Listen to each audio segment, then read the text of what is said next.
received, and that further that the recommended new salary grid be adopted, and further that the staff be directed to bring forward on An updated confidential salary grid policy with an effective or retroactive date of June. Yep, gotcha. And and With an date of January 1st, 2024. where is what forward, but then effective, where does that go, or retro? Point the arrow up. Effective rate. Effective. Right there. Effective or retroactive. date. Effective or Is it depends on the date. Gotcha. It's not good. Daniel, yeah. Oh, he's just. Hello, everybody.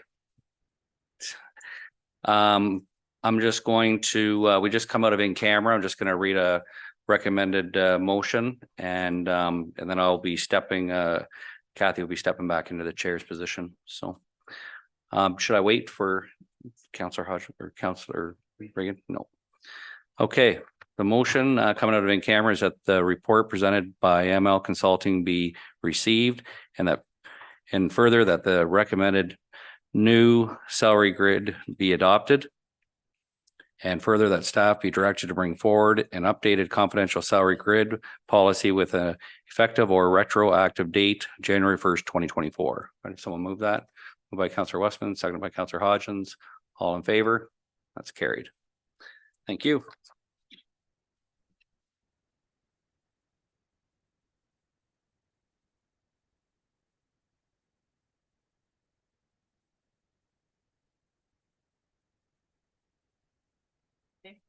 Thanks.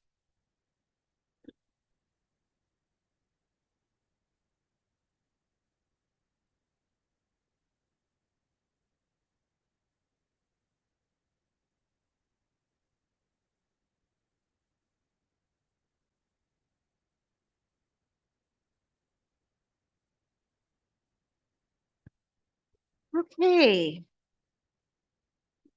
So thank you to everyone for being so patient, waiting out there.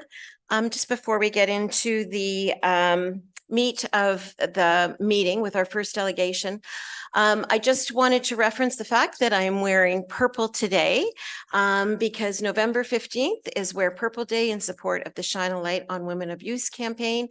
We obviously are not meeting on that day. You can see the deputy mayor, he got the same memo. And so I would encourage my colleagues and our staff, and of course, the residents that are here and watching on YouTube on the 15th to wear purple in support of that campaign, to encourage conversations with the people that you know, and obviously shine a light on intimate partner violence and femicide. There are troubling numbers and trends that not only our community, the province, but the country as a whole are experiencing. And of course, we saw those sort of trends start to rise in the pandemic when resources were strained, and they've only continued now. In Middlesex County, the Women's Rural Resource Center is a center that women can receive support if they find themselves in a vulnerable situation.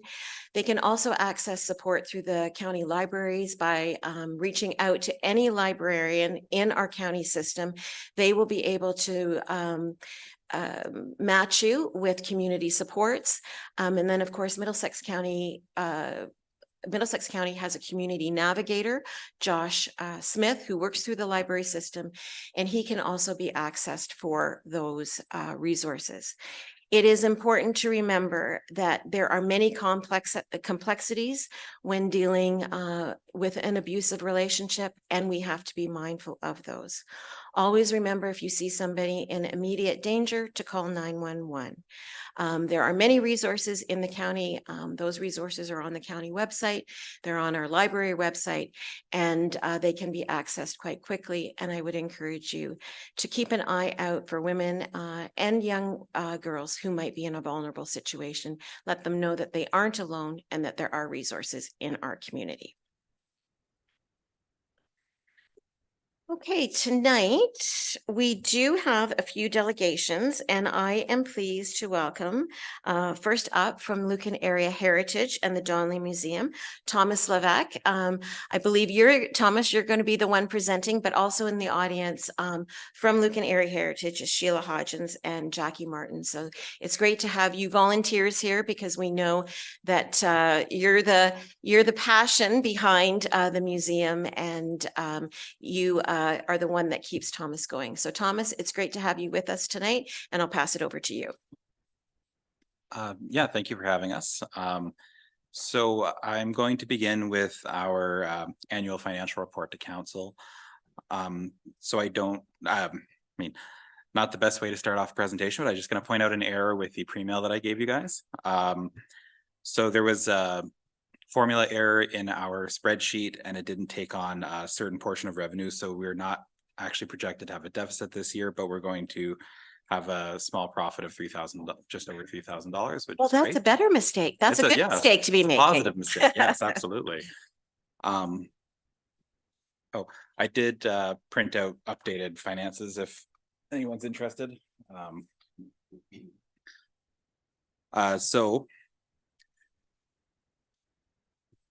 So from 2022 to 2023, even with an increase in our admissions and gift shop sales, we still took a significant decrease in overall profits.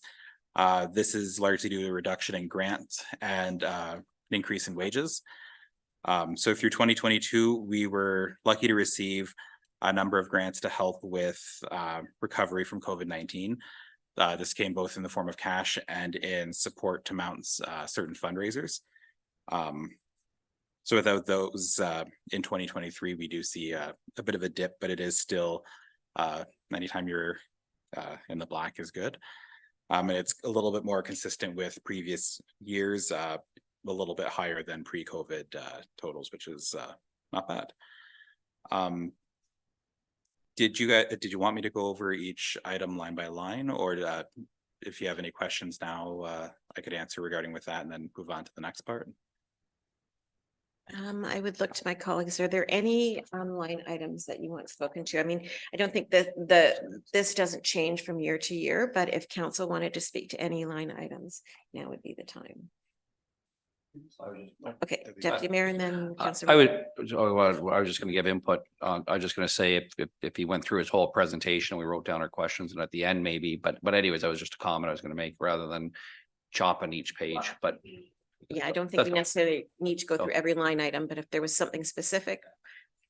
Councillor Regan, did you have something specific? I do. May I? Yeah. Thank you, Madam Mayor. So Thomas, I was reading this earlier, and I'm just and again, just like to get all the information I can, but I don't see a line item for reserves. Unless I'm missing it. So this is just expenditures and revenues for the year. Okay. So reserves to be in a separate document. Do we usually include that, Sheila? Yeah, I just include the reserves. I didn't see it in the presentation, so. No reserves, no reserves. Yeah, I didn't include that. Was I supposed to? No, but you can talk about it. Sorry. Yeah, sorry about that. Yeah, so I can speak to it verbally, and if you want, I can send you the documents later. Yes, please. So in terms of reserves right now, we're actually in good shape because of the help we've received. So at the moment, we have around $90,000 in our account, which is great. Once we take off some of our reserve projects, such as we're going to have to spend over $10,000 getting the door-to-door barn raised as it's starting to sink, and it's going to cause an accessibility issue in the near future. That plus, wish I had them all off the top of my head, signage project that the Irish Benevolent Society has granted us, a children's book project that's been long gestating, and a few other expenses. It does bring us down to an actual available total of about 60,000. Which is a good spot because, you know, worst case scenario, that would just about cover our occupancy costs. If anything like, 2020 ever happened again, hopefully not. Yeah, so we are actually in good shape, which is great. I'll always give credit to the Heritage Society. They're very responsible and hardworking to make sure that we, we don't get too close to any edges there. Okay, thank you very much. Thank you, Madam Mayor. Okay, were there any other questions on the expenditure and revenue report? Okay, then Thomas, I think you can go on with your presentation. Okay, great. So, yeah, so the next thing that we would like to talk about is, we want to request, sorry, for the upcoming year, we're requesting an increased contribution from the township of Lucan Biddulph for the purpose of developing a sustainable and competitively compensated leadership position at the Donnelly Museum. So we are requesting an increase next year of $10,000 and an additional $5,000 per year until 2028, kind of contingent on how things go. So this would raise the township contribution from 0.2% of the annual budget to roughly 0.5% by 2028. We would begin by increasing our investment alongside with the township, but move forward with the township taking on slightly more each year. This would be to give the museum some security in knowing that we can afford this transition, no matter what may transpire over the next few years. But our goal would be to hopefully raise our revenues enough that we can revisit this structure down the road before eventually hitting the top of what we're looking at. So the question would be, why is this a priority? So we feel the museum is currently trending in a positive direction. We were able to, with the help of grants, develop and implement several positive changes, including new fundraising events and new exhibits to draw in visitors. This includes a virtual reality visit to the Donnelly Homestead that we're hoping to get opened up for next season.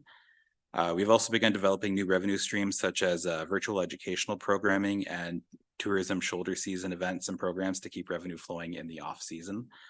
So these are positive movements that we hope to maintain by attracting or retaining experienced, qualified, and knowledgeable candidates. This is a difficult task with the current wage structure. In addition, providing consistent leadership aids to protect against some of the post-COVID symptoms we've seen, such as declining volunteerism. By having a full-time experienced curator, we will have someone there to oversee day-to-day operations of the museum without over-reliance on our volunteers, which would safeguard us if we, ever face turbulence like we saw, 2020, 2021. Our Heritage Society, we're lucky, is actually still continuing to grow, which is fantastic. But always keeping in mind that it is a volunteer program. We don't want to overburden or over-rely and burn people out. A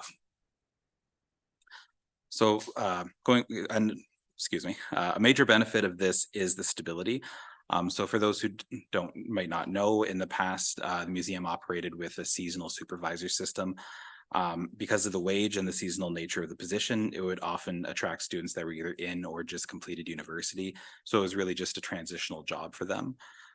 Those that excelled, we couldn't really afford to entice to stay.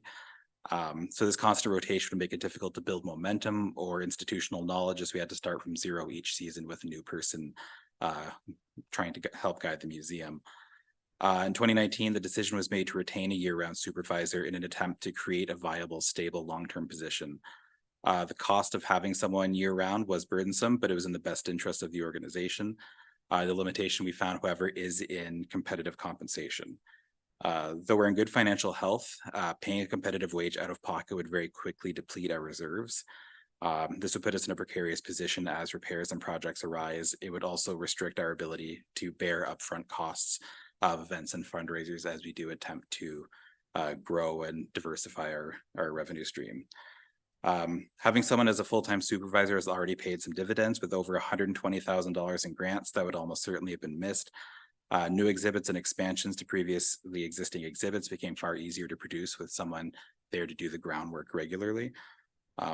In addition, not monopolizing volunteer hours with day-to-day tasks at the museum frees up those volunteers to help with more events and fundraisers and other duties, which is an overall positive for the museum. Wages do remain the greatest expense, and it would be a risky move financially to expand the wage without further support. So I'll try to speed through this part a little more. I just want to highlight some of the benefits we've already seen, which includes a fair amount of pandemic recovery, which allowed us, like I mentioned, to develop new exhibits like the VR tour, which would hope to bring in new and returning visitors.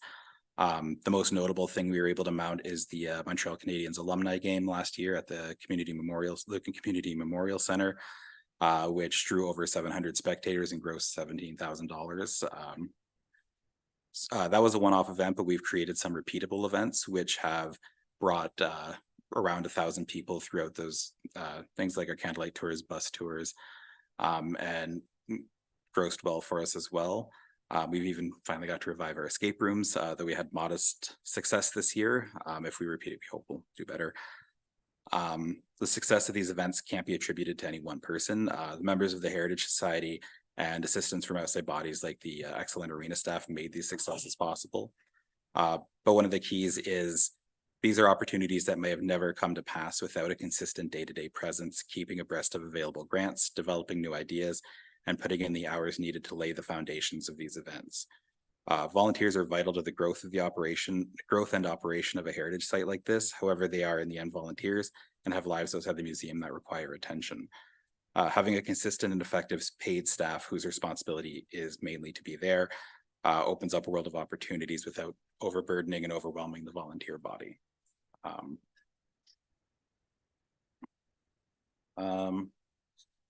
So I just had some photos, but I don't think that's where that.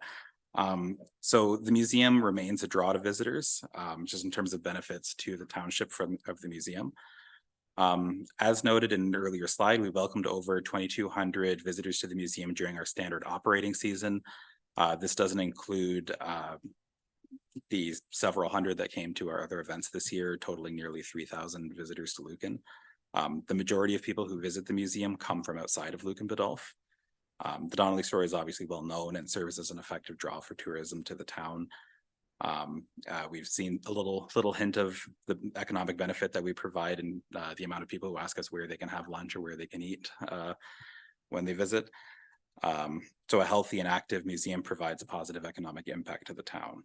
And as the shape of Lucan begins to change and the township explores revitalization options, we can serve as an anchor drawing visitors to the downtown core, helping maintain traffic here as development springs up at the edges of town. A trip to the museum can transform into a trip to Lucan, visit, eat, shop, and so on while you're in the town.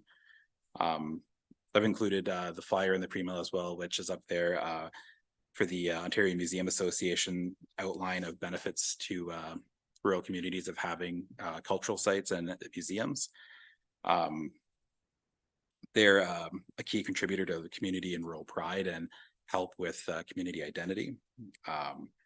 We often see when locals visit, they're bringing friends and family from out of town because it's kind of the thing to do and a good way to get to know the town in a short amount of time. And we also serve as a place of employment for local youth and a social outlet for local seniors. And we're constantly trying to expand our volunteer base and bring others out to participate and be part of the community that way. So then we get into some of the charts that I put in there. So comparing municipal contributions to heritage establishments from different communities, not all are comparable in size or tax base, of course, but I just wanted to paint a broad picture. We can see the current contribution from the township is not an outlier. It is right in where a lot of communities would be contributing. It's just on a bit of the lower end of the average. The increase for next season would move us to the higher end of the average and bring us closer in line with towns like Glencoe and St. Mary's.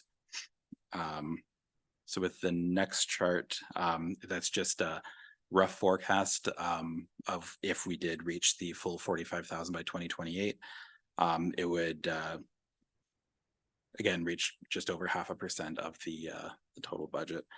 I included county contributions just to show that Middlesex doesn't contribute much to heritage. It's not a legislative priority, so that's not a fruitful avenue for funding for us. And federal and provincial funding typically comes through grants that are based around projects and very rarely support day-to-day and operational or day-to-day operations and staff. So that's why we're turning to the township, because the other levels of government don't seem to be the fruitful paths to follow. So then the comparable salaries just gives you an idea of where we're getting basically our idea for salaries from. So it shows different museum roles in different communities and the wages that are associated. So the current wage for the museum is on the low end of that, especially for a leadership position. The requested raise for next season would put us pretty much in the middle of the pack there and right in line with some of the smaller community heritage sites and museums.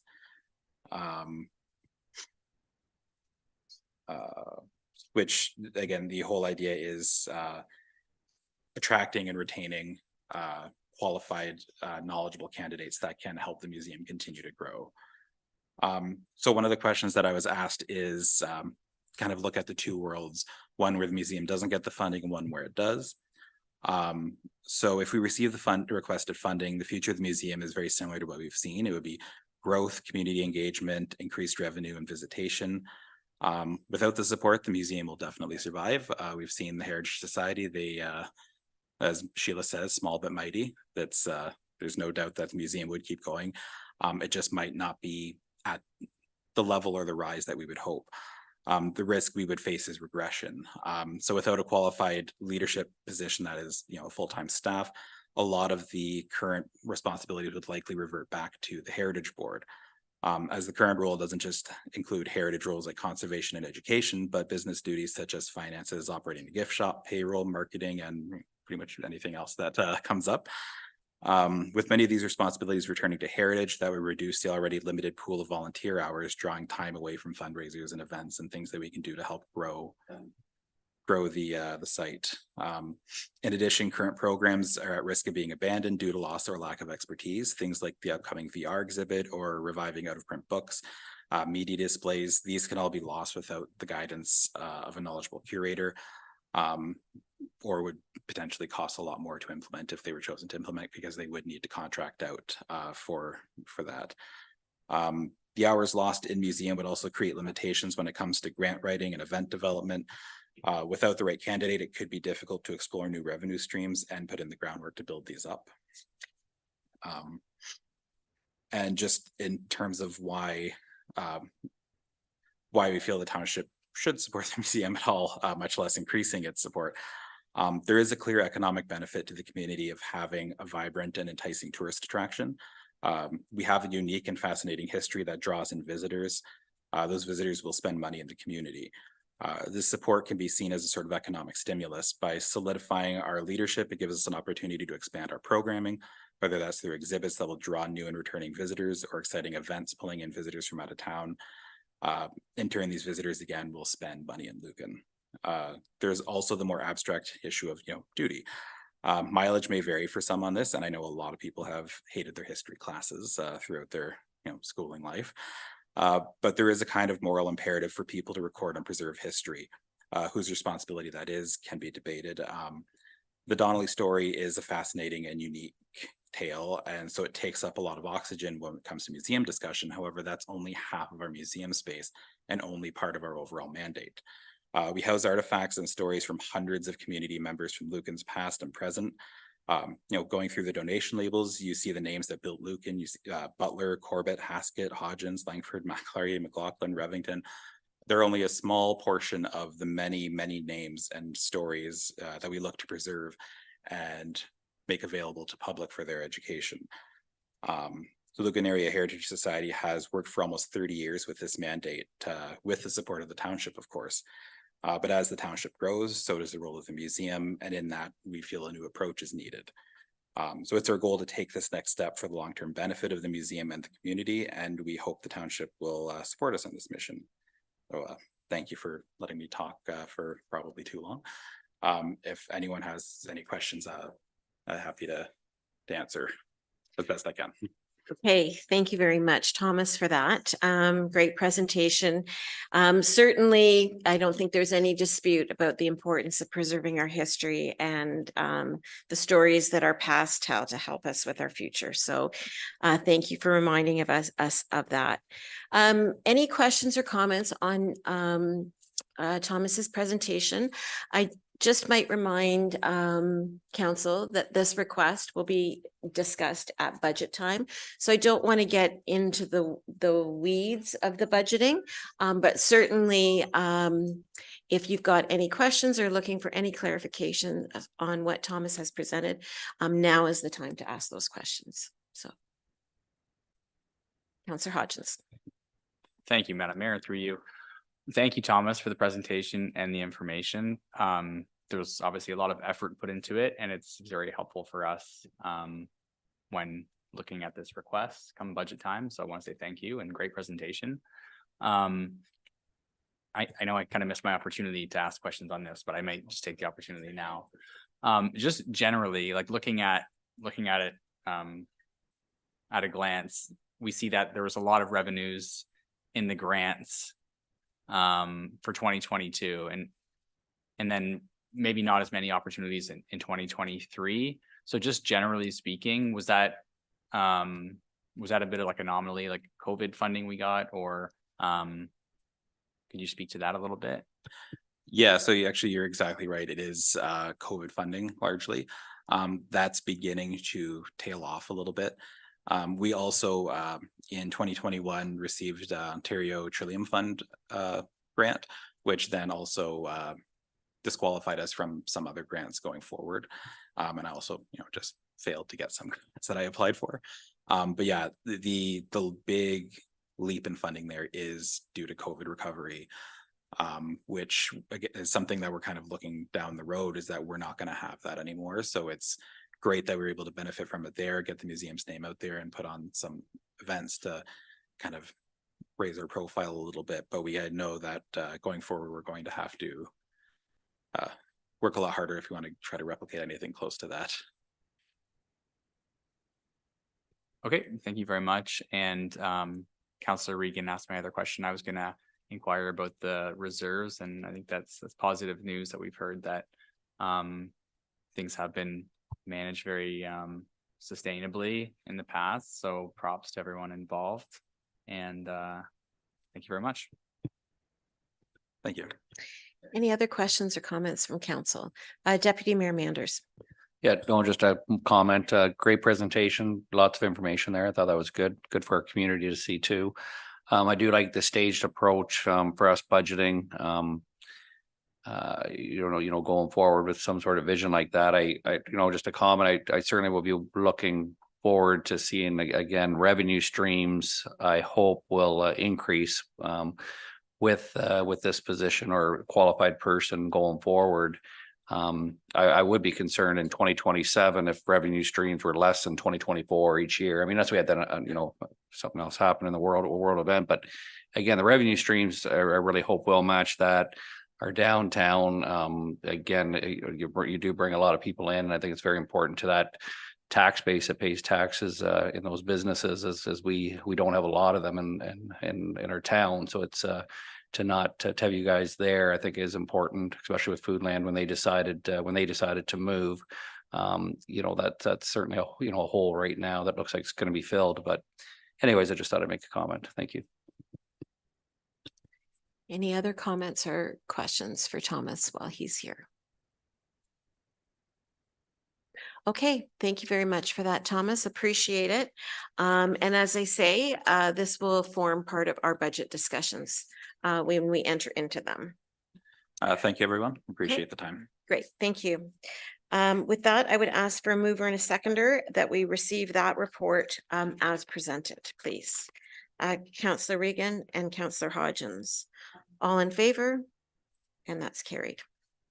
Thanks. Take care. Okay, our next delegation, and I'm pleased to welcome Inspector Ross Stewart to the delegation desk. Inspector Stewart is the new detachment coordinator for Middlesex, and this is the first time that he is visiting council, Lucan Biddulph, in Lucan, to introduce himself, present his annual report. And Inspector Stewart, I had the opportunity of meeting you a few months back when you came to county. So it's great to see you. I'm happy to welcome you to my home community, and I will turn it over to you at this moment. Well, thank you, Madam Mayor, and it is my pleasure to be here, and thank you for welcoming me. I have to admit that when I came into the role as detachment commander for Middlesex last March, one of the things that I wanted to do early on was get out to each of the municipalities and meet folks. I apologize that it has taken this long. My intention was to do it in the first 3 months, and that was probably a little bit of naivety on my part that I'd be able to do that. So, but I was very pleased when I reached out to Councillor Regan to have the opportunity to speak with you tonight and present a little bit with regard to what has been going on from a policing and from a crime perspective within the community. Moving forward, I would welcome the opportunity to do that on a regular basis. I know with the way that the Police Service Board is structured within Middlesex County, currently only one municipality, being Thames Centre, is represented on that.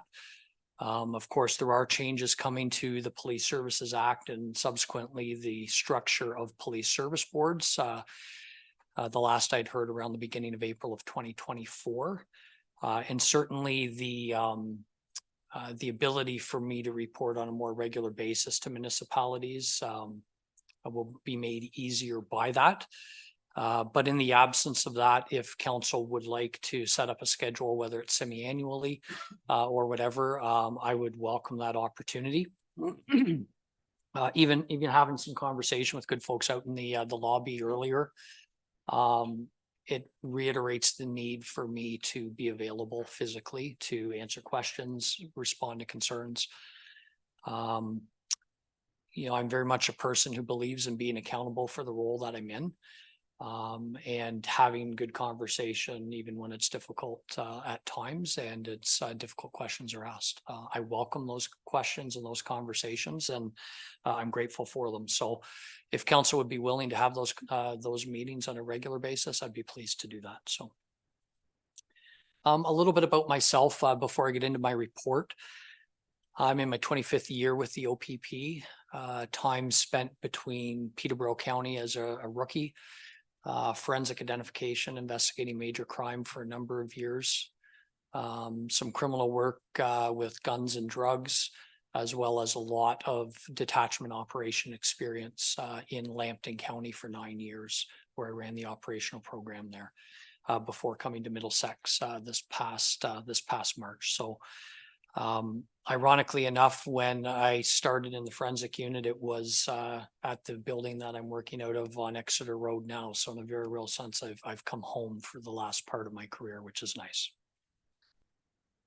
From a priority standpoint for me as the detachment commander, there's really 3 primary areas of focus for me that subsequently I ask our 100 uniform members to make priorities for themselves as well. First and foremost is our mental health related program.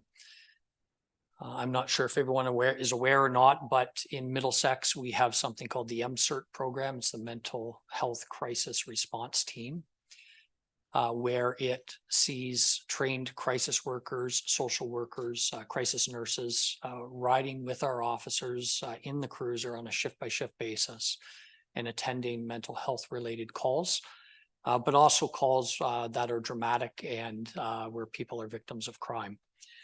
And it really brings a higher level of expertise to the table when we go to those types of calls, whether that's providing resources for people and helping them get meaningful help that they need, or if it's de-escalating what can sometimes be very tense situations. I can't emphasize enough how important the mental health crisis team is to Middlesex and frankly to police services across Ontario. Second priority for me is property related crime. Again, had some good conversation about that prior to the meeting. Property crime is one of those things that I have a soft spot for because I understand that those are very personal crimes that affect people, whether it's a vehicle that's stolen or breaking into a residence or a business. And then the third is traffic safety. That is something that I've always placed a focus on when I've been able to throughout my career. Focusing upon managing things like serious collisions, speeding, and fatal collisions is something that is an absolute priority for me. I have some statistics that I will share with you in a moment in relation to that. What I can tell you is that Middlesex Detachment leads the province for the OPP and enforcement when it comes to Highway Traffic Act related offenses. I will be very clear that enforcement is only one element of changing drivers' behavior. When it comes to at-risk driving behaviors, we really focus on four things: impaired driving, seatbelts, distracted driving, which is the big one now, and of course, speed. We refer to them as the big four because that is exactly what they are. And the reality is that when you look at serious injury collisions, or you look at fatal motor vehicle collisions, almost without exception, one of those or multiple of those factors are involved, which means they are in fact preventable for the majority. So, you know, the traffic element of it is, it's nice for me, given that it's a priority, that I come to a detachment that's already very, very engaged from an enforcement and education standpoint. So I will dive into my report here. And I would like to provide you with a little bit of information for last calendar year being 2022 and how that compared to 2021. But appreciating the fact that that's a little bit dated. I also want to provide some information as to where we are year for date within the community itself for 2023. So that'll give you approximately a 2.5 year window as to where some of our major trends are. From an OPP reporting standpoint, and you'll see this when you get your from Municipal Policing Bureau, the bill, with the breakdown of calls for service. It's primarily divided into four main sections: traffic related, violent crime, property crime, and drug related crime. So maybe what I'll do is I'll just walk through those one by one. From a traffic standpoint, I'll talk about collisions first. In 2021, there was within the township, there was a total of 47 different collisions, 9 of which were injury related, and there was no fatal collisions in 2021. In 2022, we went from a total of 47 to 93, so a significant increase, in fact, doubling, with 2 fatalities. That increase is dramatic until you look at it through the lens of COVID. I'm not making an excuse. The reality is in 2021, there's a lot less people traveling on the roadways, and provincially we saw everything from enforcement numbers to collisions lower in 2021. Year to date, however, for 2023, and this goes to the end of September, we are already within the township at 98 collisions. So an increase over the total from last year. And those collisions are broken down into 1 fatality, 8 personal injury, and the remainder are damage to vehicles only. So I spoke a little bit about the big four. So I want to talk a little bit about what we've been doing as a detachment over the last 2.5, 3 years to address some of these things. RIDE is always one of the main approaches that we have towards impaired driving, although not the only one. In 2021, only 4 rides were done within the township for that year. And again, I do believe legitimately that was a reflection of COVID and the fact that nobody wanted to be sticking their heads into vehicles. Nobody wanted officers sticking their heads into vehicles. And as a result, there was very little ride enforcement done in 2021, admittedly. In 2022, we did see those numbers of rides increase to 14. And year to date, we have already had 15. So we are seeing an upward trend. Throughout Middlesex County, which I think in this instance is important, there's an increase from 2022 to 2023 year to date of 60% when it comes to our rides. And the reason why that's important for this township is that the reality is that folks will consume alcohol, will consume drugs in another location. They will drive home to this community or to communities past and come through. So The point being, any ride that we're doing in any community is at times going to be capturing folks that are going to be coming through this community if we don't pull them off the road. So I think that's good news. Even though we have seen an increase in the number of proactive rides that our members have been doing, we've actually started to see a decrease in the number of impaireds that we're pulling off of the road within this particular township. 2021, there were 6 impaired drivers arrested within Lucan Biddulph. There was 2 in 2022, and year to date, there's been another 2. That's despite the fact that proactive enforcement is going up. So that is good news.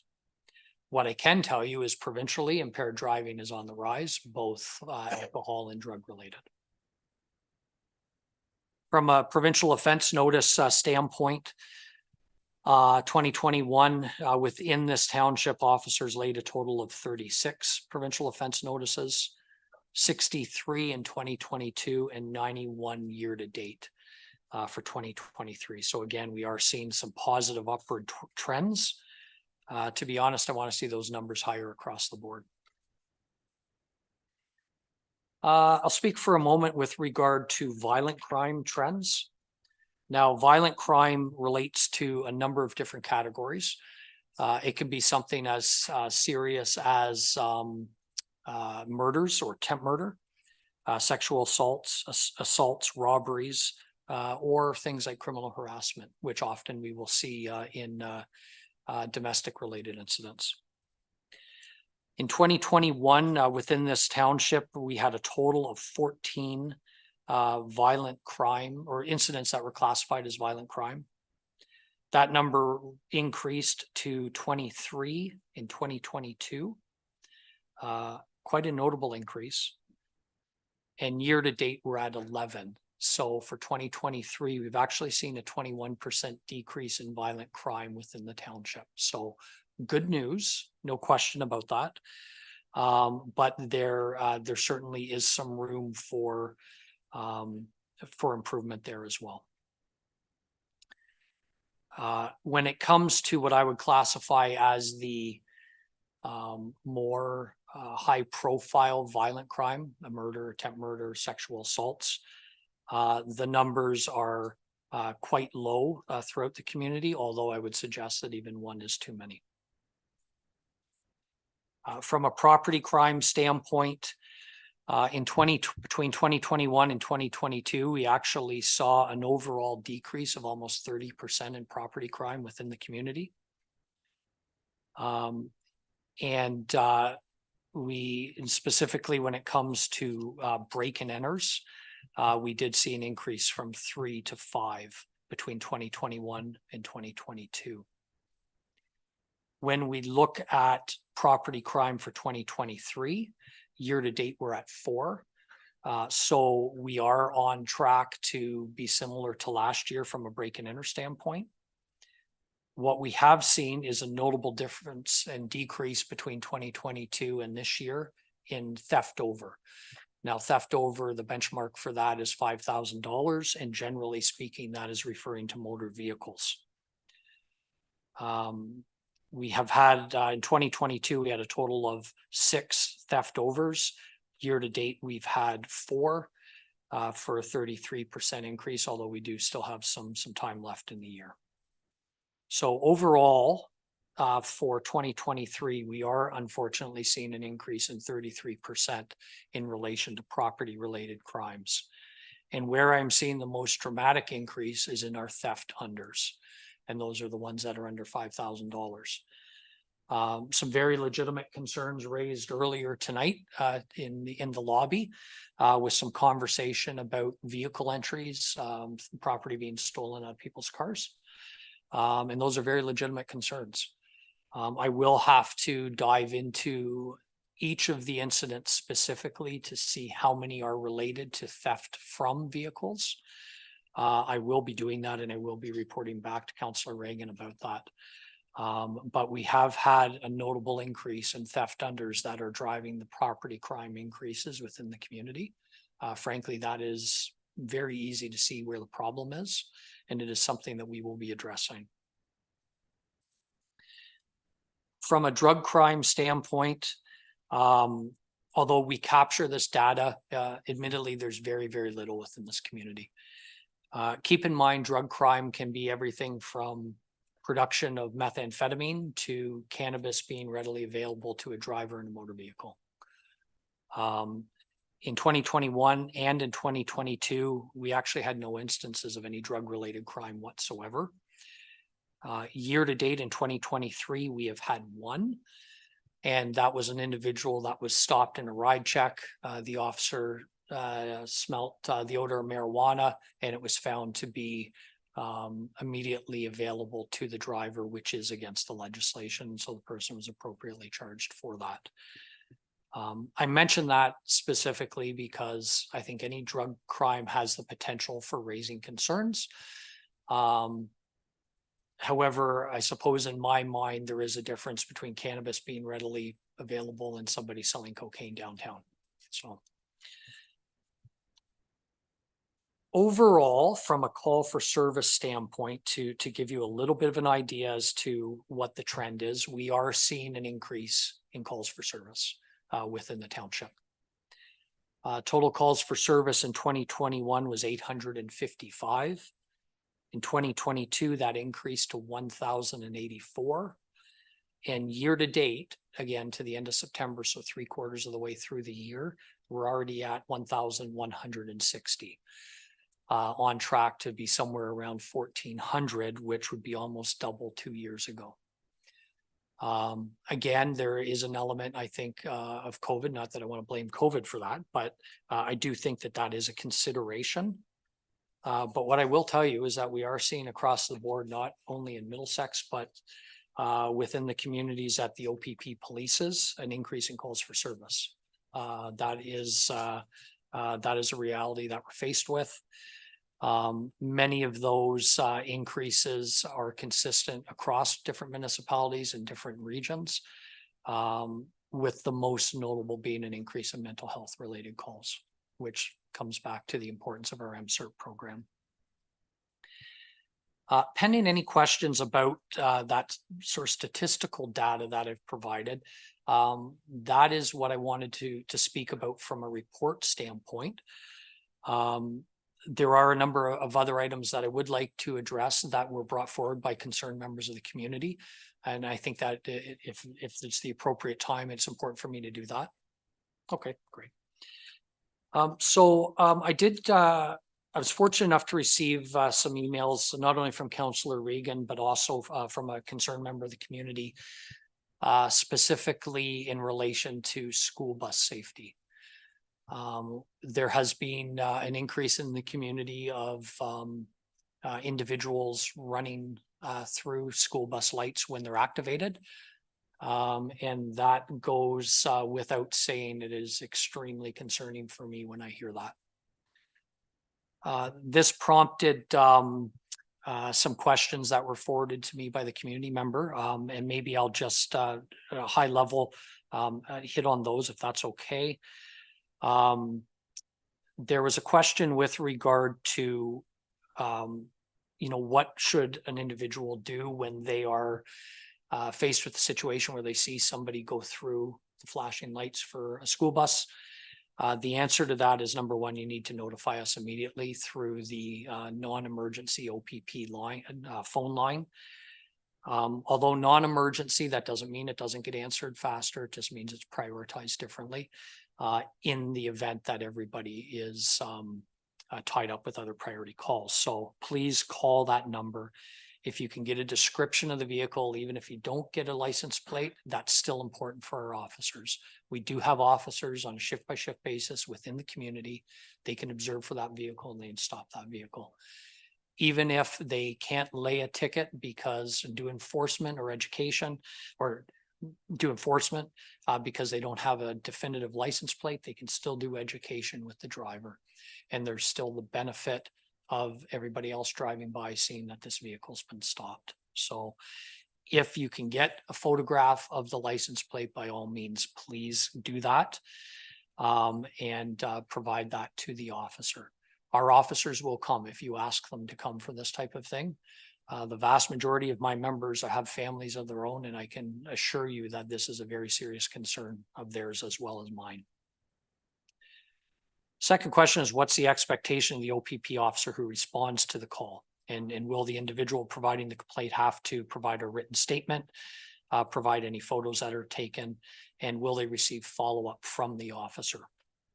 So if there is a charge that's going to be laid, most certainly the officer will want to speak with the individual that's called in the complaint.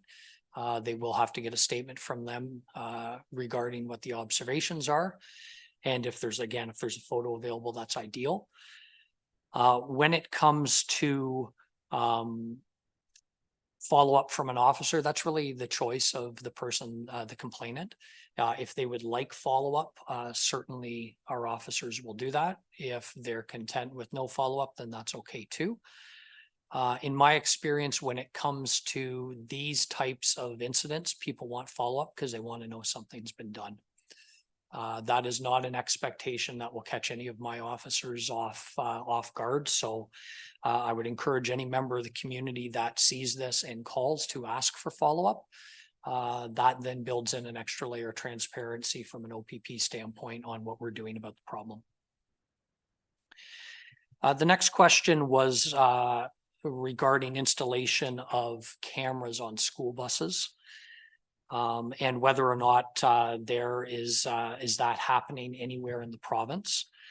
I can tell you that in September of 2020, the Ontario government did amend the Highway Traffic Act to allow for cameras to be installed on the stop arms of school buses. And there are a number of communities that are actually utilizing that technology now on an ongoing basis. Including Ottawa, Thunder Bay, Windsor, for example. In looking at the statistical data as to whether or not this technology is effective in addressing people running through school buses, Thunder Bay Police report a 70% increase or 70% decrease year over year in the number of instances reported to them after the cameras got installed. So it certainly seems like it's an effective tool. From my perspective, I welcome any technology that can be leveraged to increase safety on the roadway, and certainly this would do that. It's a little bit different when it comes to an enforcement from an enforcement standpoint. It's very much like photo radar that you would have in the GTA, where there's no demerit points associated to a ticket that's captured on the camera on the school bus because you can't identify who the driver is. Instead, the registered owner gets a ticket in the mail with no demerit points, much like photo radar. If it was my son that was driving the vehicle, that would be self-correcting within my home. And I think that anyone in the community being the registered owner of a vehicle, if you were to receive that ticket in the mail, it would be addressed. So the value is absolutely still there. The enforcement, though, is different. So hopefully that answers the question in relation to the school bus cameras. They most certainly are being utilized, and it seems like they're being utilized effectively. My research indicates a camera for the camera and installation is anywhere from $1,000 to $2,000 per vehicle. So, and then the final question, Madam Mayor, that I was asked was, what's the process for advocating for road signage, specifically when it comes to upcoming school bus stops? Certainly that's a decision for the municipality to make as to whether they want to increase signage in those areas. The signage is there. It's approved by the MTO. There's a wide variety of high visibility signage that is available. And again, I would welcome anything that leads to greater safety, particularly when we're talking about school bus safety. So those are my comments as it relates to school buses. I'm hopeful that that addresses the community members' concerns. Certainly I'm available for further questions and conversation about that as well. Ultimately, the OPP is in the business of enforcement and education when it comes to the laws. This would obviously be a decision for the municipality and the bus services to make, but hopefully that information is found helpful. when it specifically comes to what we are doing about school bus safety, and I want to be mindful of the time, I apologize. We, upon receiving these complaints, I can tell you we are taking it extremely seriously. We've immediately developed what we call a focused patrol. It's one thing to do patrol. Patrol is important. It's something that happens in the community day and night on a shift by shift basis. A focused patrol is a little bit different in that it specifically directs our officers at the start of their shift to be performing a particular function throughout their shift. And when it comes to school buses, our focus patrol does focus upon the areas that have been identified by public complaints, as well as where we've done enforcement. And that allows us then to really focus in on the areas where we're having a problem. So for example, we received a complaint from Saintsbury Line and another from Richmond Street.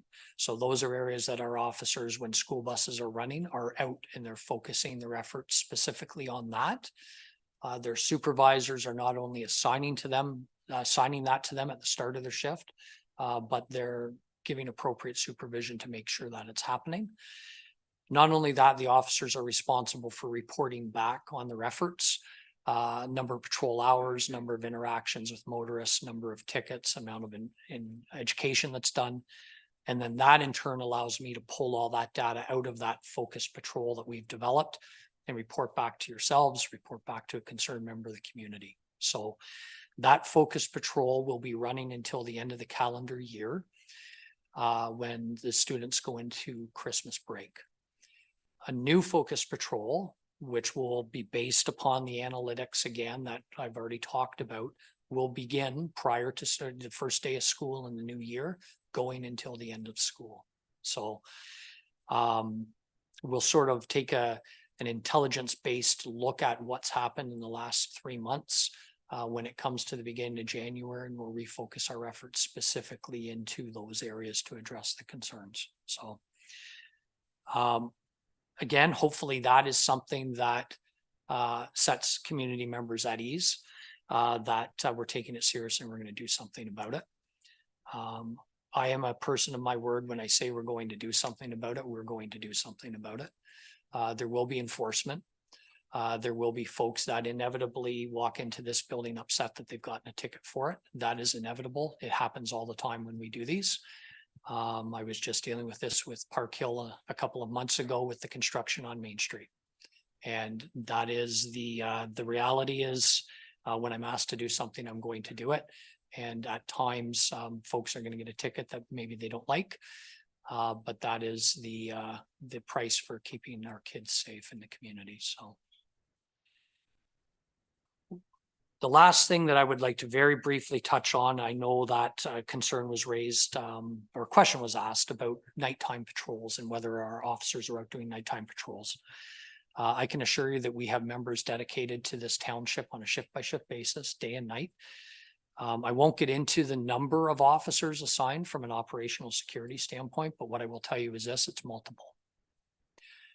I'm not going to suggest that there's not times where officers are called out of the community.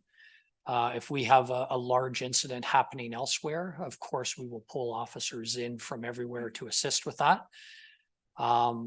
Likewise, if it happens within this community, officers will come in from elsewhere into this community to assist with those calls as well. So, but our officers are out there. They are conducting foot patrol. They are conducting mobile patrol. And again, an expectation that's been made clear and is managed on a shift by shift basis by our supervisory team. One good news story, I suppose, that I would share, and then I'll wrap up my comments. On the 2nd of November, we received a message back from Fire Chief DeBrouwer in relation to one of our officers. The officer was on patrol within the community, specifically on Francis Street, when they were flagged down because there was smoke coming from a garage. The occupants of the home on Francis were not home at the time, and the fire chief had indicated that had the officer not been in the area and reacted by grabbing the fire extinguisher out of their cruiser, going into the garage and putting the fire out, By the time smoke was billowing out of the house and the fire department got called and they arrived, it would have been a total loss. So a good news story that demonstrates the importance of patrol and the good work that our folks are doing. So, Madam Mayor, pending any questions, those are my comments, and I apologize for being lengthy. Okay, no, appreciate that for sure. And I don't think we have any issue with the length, but I think that speaks to your opening comments that you just need to come here more often. Agreed. So we'll certainly, I think, try to set that up with your office on and I think probably a semi-annual or basis would be great. And I think my colleagues would appreciate that as well as our residents. So certainly appreciate all the information that you have received. And I know I have a number of questions, and before I'm going to open up my colleagues first, I just want to go back to the school bus safety one, because it's my understanding, and you did touch on this. So the installation of the cameras are the responsibility of the municipality. I would think actually it would be the responsibility of the bus line. And I think this signage is would where be this is where it does get a little, because I think the legislation it's iffy in its wording. So I think we need to do a little bit more research on that. But I think you spoke to the fact that obviously no demerit points, but a ticket is issued. And I think this is where it comes, because then those POA fines then would come back to the municipality, I believe. There's a formula that it works. You get a portion of those, as opposed to every dollar, but you do get a portion of those dollars. All right. It's just the municipality responsibility. I mean, to your point, I do agree there needs to be, I think, buy-in from the school bus company. But certainly I think there's information that we can certainly take back and do our research on as well. Questions or comments from council at this point? And I will go Councillor Regan and then Councillor Westman. I'll just be very brief, because clearly I've already asked a number of questions that have been answered. I appreciate it. I just want to say thank you for coming in and talking about that and addressing the issues of the residents. I feel a little better about sort of what's going to be happening just with the nighttime patrols, with the enforcement of the speeding enforcement, and with the buses as well. And I think residents are going to feel a little bit better knowing that somebody's actually said we are going to do something about it. And you said it 3 or 4 times. So I don't really have any more questions. Again, I probably used up my quota, but thank you very much for your presentation. Thank you, Madam Mayor. Thank you. Councillor Westman. Nice to finally meet you. I'm Councillor Westman from Ward 3, which includes the village of Granton. The ratepayers in my ward have the same concerns as everybody else. I mean, speed enforcement is a big issue, especially on Granton line. A lot of big trucks coming through, a lot of things coming through pretty quick. We have installed radar signs, which kind of, I think, raises awareness at the very least. Something you touched on in your report was theft from cars. In Granton, Lucan, Ilderton, Denfield, every town across the province, we're seeing an increase of prowlers going door to door, pulling on door handles. I had a resident connect with me the other day about seeing suspicious people at 2 a.m. on our cameras. So I said, well, you have to report that so that they can at least track that information and see what they can do to patrol. And I don't know that there's an easy solution to that, of course. But one thing that we used to do in this community was community policing. We had a citizen committee that worked with liaison officer and so on. And I don't know if that would be something we could rekindle and get a little bit more community involvement in because the Lock It or Lose It program and cybersecurity for kids and parents, those were really good programs that I think really helped to kind of raise awareness and get people thinking and acting on their own to help reduce the opportunity at the very least, right? So, but and yeah, I'd like to have some further discussion with you about those things as we go forward. So. No, absolutely, Councillor. Yeah, So we do still have opportunities to put what's typically referred to as community watch. programs in place, although over the last number of years, we have seen those decrease. But certainly that is an option for the community if you wanted to reestablish one of those.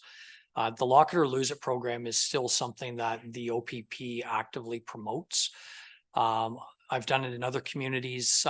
Point Edward's a good example, where they sent out with their electronic water bills, the electronic copy of the Lock It or Lose It program. So it went out to everybody within the municipality as a reminder to lock their vehicle up. Make sure your laptop and your purse isn't sitting on the dash. But to be clear, that's only one element of the solution. High visibility patrols, media releases when people are arrested, that's also a component of it too. So it doesn't all just fall on the public. Of course, I think we all understand there's the requirement of the police too. But certainly part of the solution is, on a basic level, folks locking their vehicles, closing their garage doors at night. Follow up, Councillor Westman? Yeah, thank you through you, Madam Mayor. So I guess, I mean, I don't want to sound like a broken record, but speed enforcement. I get a lot of people coming to me about that. Their concerns are, especially during school bus times. When people are in a hurry to get to work, they've not managed their time very well, and they're in a big hurry, and they get behind that big yellow bus and they just can't help themselves. They got to get around it, right? But we have a lot of heavy truck traffic coming through some of our smaller communities. We have, here in town, there's a lot of street traffic every day, like tens of thousands of cars. I know it's a big load to manage, but that's the one complaint I think I hear the most of, is that what are we doing about speed enforcement? Well, we can't be everywhere all at once. And but I think they'd like to see a little bit more presence during certain times of the day, school bus times and what have you. So, no, I thank you very appreciate much. that. And I think that's fair. You'd mentioned the radar signs that you have. Can you tell me, is it a model that records speed data? It does? Through you, Madam Mayor, I would defer that to our public works manager. He has a better technical idea of how that works. Yeah, and through the mayor, all of ours record the data. Yep. So that's good to hear. So that's important for me, because what I can do is, if I can get that data, it allows us to put the sign out in a particular location. We'll use out in front of this building as an example, and we leave it out there for a week, and then we analyze the data, and it tells us what days of the week, what time of the day is when speeders are at their highest, when is the problem times. That allows, as you said, we can't be everywhere at once, but that allows us again to focus. We then do enforcement for a week or 2 weeks, 3 weeks, media. We put the sign back out and we see whether or not we've made some progress or not. And it allows us then to actually be able to measure whether we're being successful or if we need to pivot and go again. So certainly I would welcome the opportunity to get that data from you on an ongoing basis. I will absolutely analyze it and share it with our officers and give it that extra attention. So. Okay, then I think that is, because we do have all the data. So then I think if we can arrange through our office to get that to you on a regular basis, that would be great. Yeah, and I Comment, Jeff? just a comment that, and we did do something similar a couple of years ago on the Roman line, which was one of our roads, and we were able to pinpoint exactly some of the concerns of the higher offense breaking that was going on. And we did relay it to the OPP at that time. And I think the big thing would be to see if we could do this. And I don't want to say on a regular basis, because that sounds like it's happening all the time, but if we can come up with a routine, and I think that would be great. I honestly think that because we obviously, in that example, we picked that, and I think it's quite common during travel times, early morning, late at night, going home from work is really when people are rushing. And Saturdays and Sundays, it's a different time period, but we certainly can pick up the same time, the same vehicle coming through and speeding. So I think it's a great thing, and I look forward to maybe coming up with some sort of routine of doing something like that. So, yeah. I think consistency is important. We can go out and do speed enforcement for a week, but then if we don't do anything afterwards, then people eventually go back. So it's setting that tone of the consistent element of it. So yeah, I'm happy to do that. Thank you. Councillor Hodgins. Thank you, Madam Mayor, through you. Thank you, Inspector Stewart, for your presentation and information. On the property crime category, one of the higher items is fraud. And just a question, what does that include, or what are some of the main fraud crimes that are occurring in our municipality? So that's a great question, and I probably should have touched on that because it is a hot topic for sure, not just here, but everywhere. Across the province, no question, we're seeing an increase in fraud. Almost without exception, those frauds are phone-based frauds that I think we're probably all familiar with. The one though that is of most significance right now is elder-related fraud. We're all familiar with the Canada Revenue calls. That still goes on, but it's sort of faded into the background. Grandparent scams, as we call them, are really the trend right now, where some of the older folks in the community will receive a phone call saying that their grandson is in jail. It's the OPP calling, and you need to send us $5,000. We've even had situations, not in Middlesex, but in neighboring counties, where individuals have come to their door to collect that money, which you can appreciate is very concerning. So from a fraud standpoint, really that's what's the vast majority of them are elder-based frauds. One of the things that we've been doing in other municipalities to try and address that is utilizing our community service officer, Constable Hare, to set up within the community workshops for folks, whether that's at some of the long-term care homes or at the community center where people can come in. And it's basically just a half-day seminar to generate awareness within that particular sector of the community, because we know they're being targeted. And certainly that is something that we could set up here as well. Constable Hare has the presentation ready. He presents it on a regular basis, and we could do that very quickly. Thank you. Follow up? No. Okay. Deputy Mayor Manders. Just a couple of comments. I'm not sure if you'd want that or not, but I do know there's been some police force of that. Just it's a Bluetooth, and when you just share the Bluetooth with the speed radar sign, so your officers could just pull the data. I mean, it's just a download anyways. So anyways, as opposed to making maybe things more complicated, just a comment I want to make.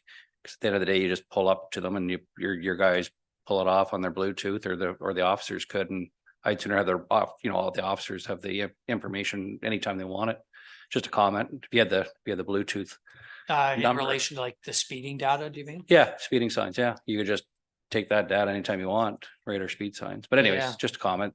I agree, that'd be efficient. The But- level of cybersecurity that we have on our tablets and on our issued cell phones Maybe doesn't allow us to do downloading pull that data. of data. Okay.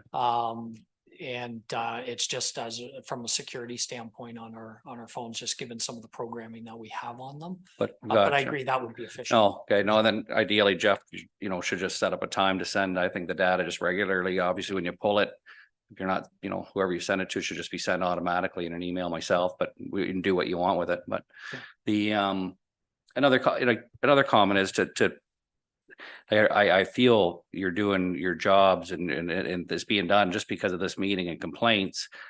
I mean, it's not like if someone was going through the bus, a bus stop, you were reacting to that a week ago or 2 weeks ago. If it was on the Roman line, you take that complaint and you do that. You do night patrols. It's not because of this meeting.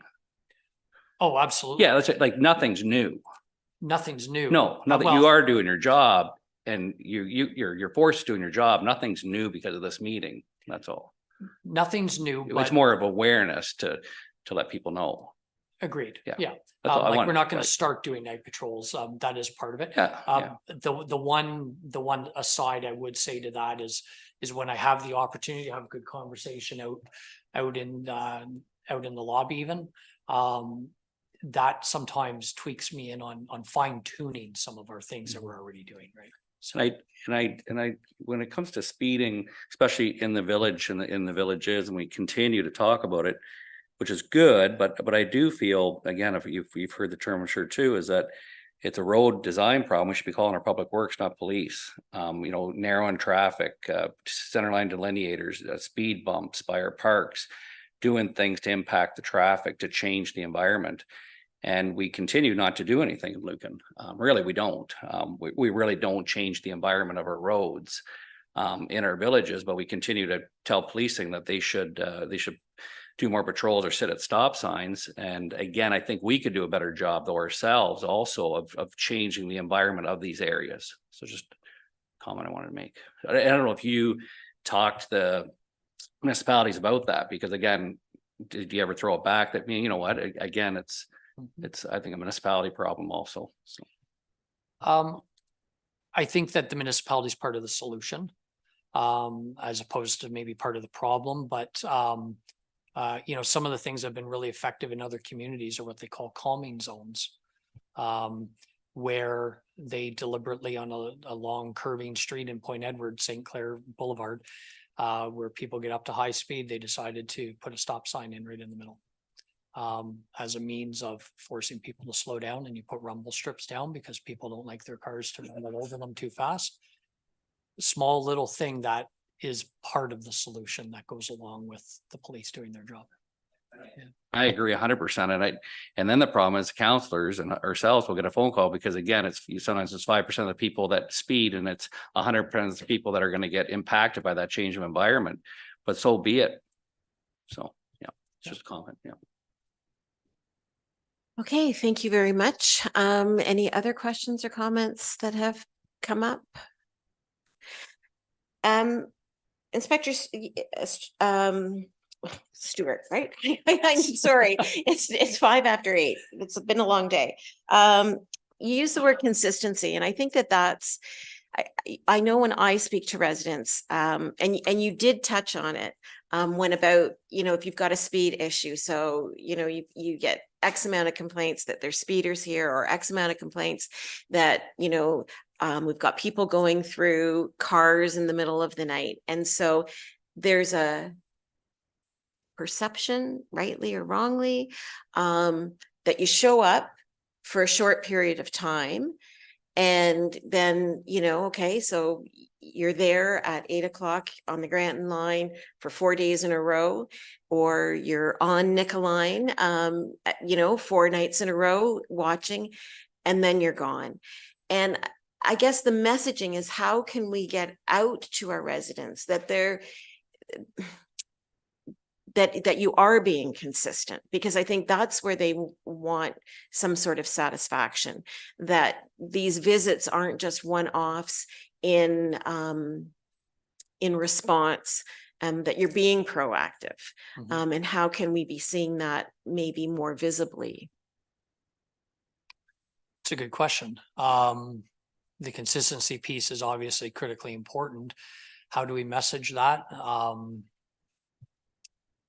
Yeah, that's something I'll have to give some consideration to. Yeah, I think that's all part of it. I mean, you know, communication is just so key these days. And again, how is it that our residents can feel confidence in the service that we're delivering? That is so key in so many areas to our community. I think a big part of that is this type of forum.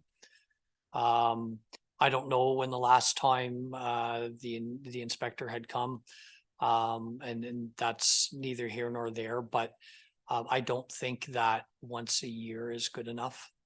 I think that this is maybe part of the way in order to message it to people, that they actually see the face of the organization, that they understand who they're who the leadership team is within their local OPP. And they're hearing it from my mouth, what we're doing about it. I think that is important. I think maybe there's some social media that can be leveraged by our officers when they're out doing something that, whether they're, just a quick blurb on our Twitter feed, if people are following that, showing that we're out on patrol in a particular neighborhood, maybe that's one way to do it as well. But I'll have to give some thought to maybe some other innovative ways in which we can make sure that folks in the community are aware of what we're doing. I think, we've got a great communications, social media plan here, and anything that our department can support you with that, we'll always be a part of. Ironically, one of my memories today from on my Facebook feed was, I think it was 6 years ago, and Max Gomez, he was the communications officer at the time.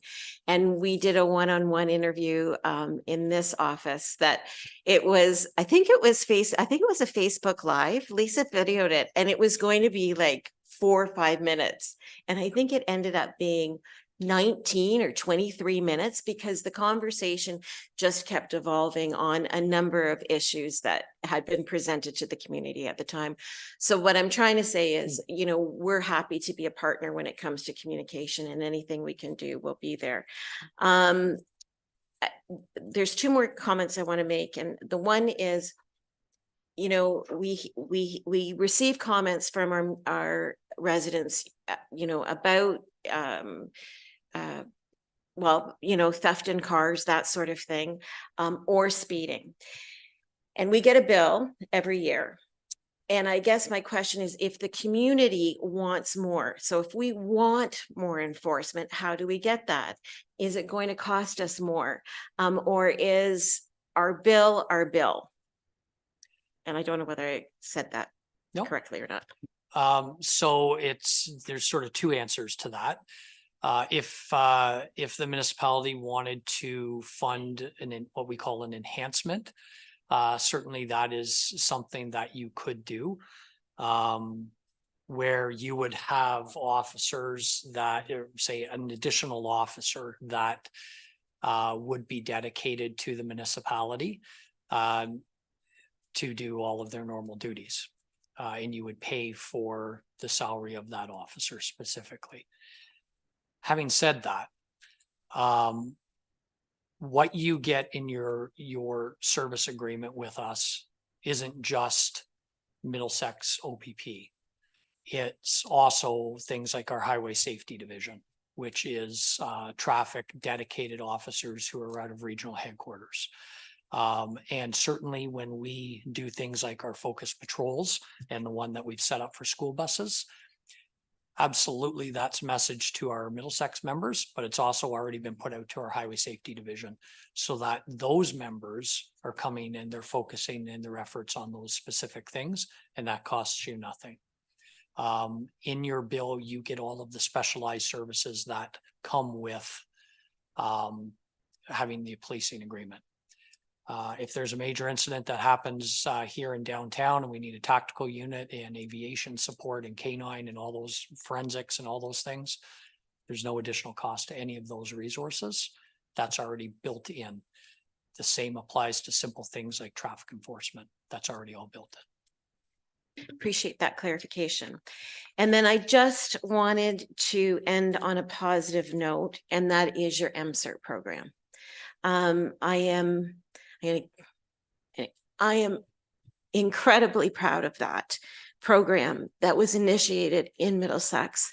And I know that your predecessor, Dean Croker, was equally as passionate about it. And I was thrilled when the grant came through to enable that program to continue, because there are just so many positives that come from that program, not only for those that you are coming to assist, it also is of great benefit to our healthcare system because it diverts people to get to where they should be. And, you know, you went to police college to be a police officer. You didn't go to police college to be a mental health support worker. And so it is engaging with correct supports and getting people the support that they need. So I am thrilled that it is still part of Middlesex OPP because it does make a difference to families.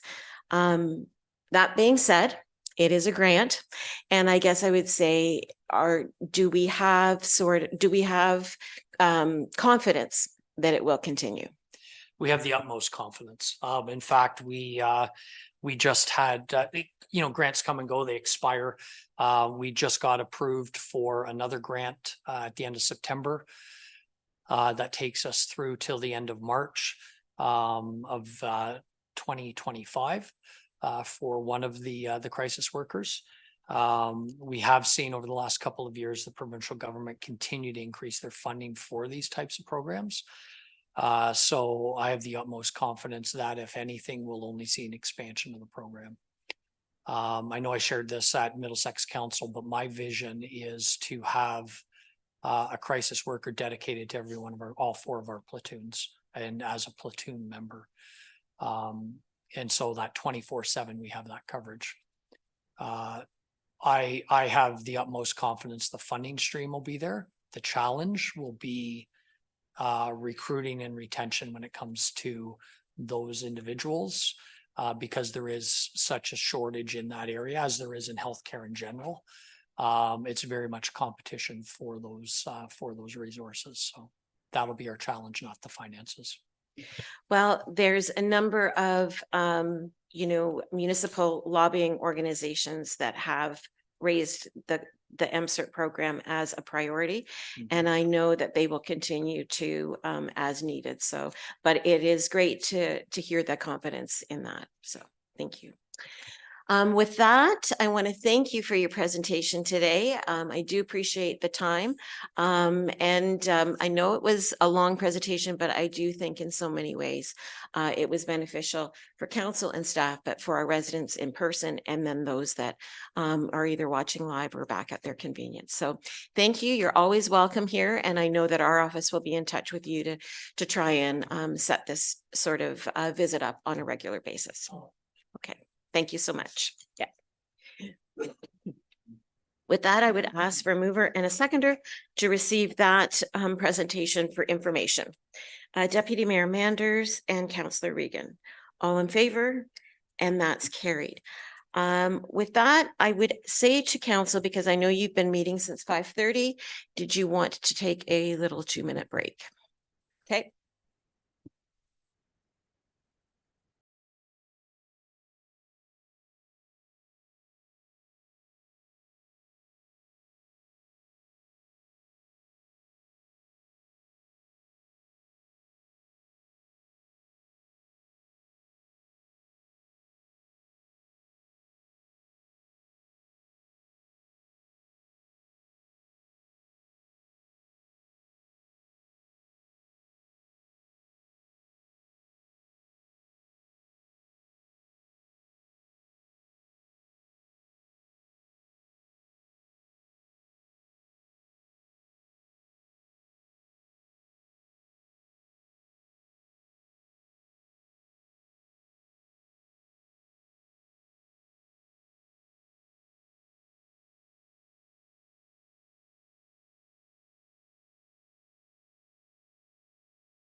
Okay, appreciate that little break. So we are back, and that means we are now at the minutes of the October 17th meeting.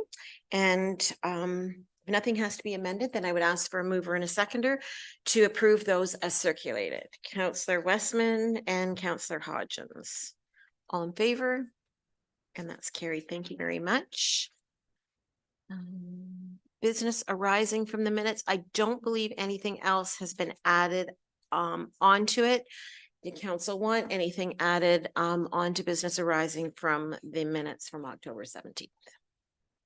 Okay, seeing none, then on to correspondence.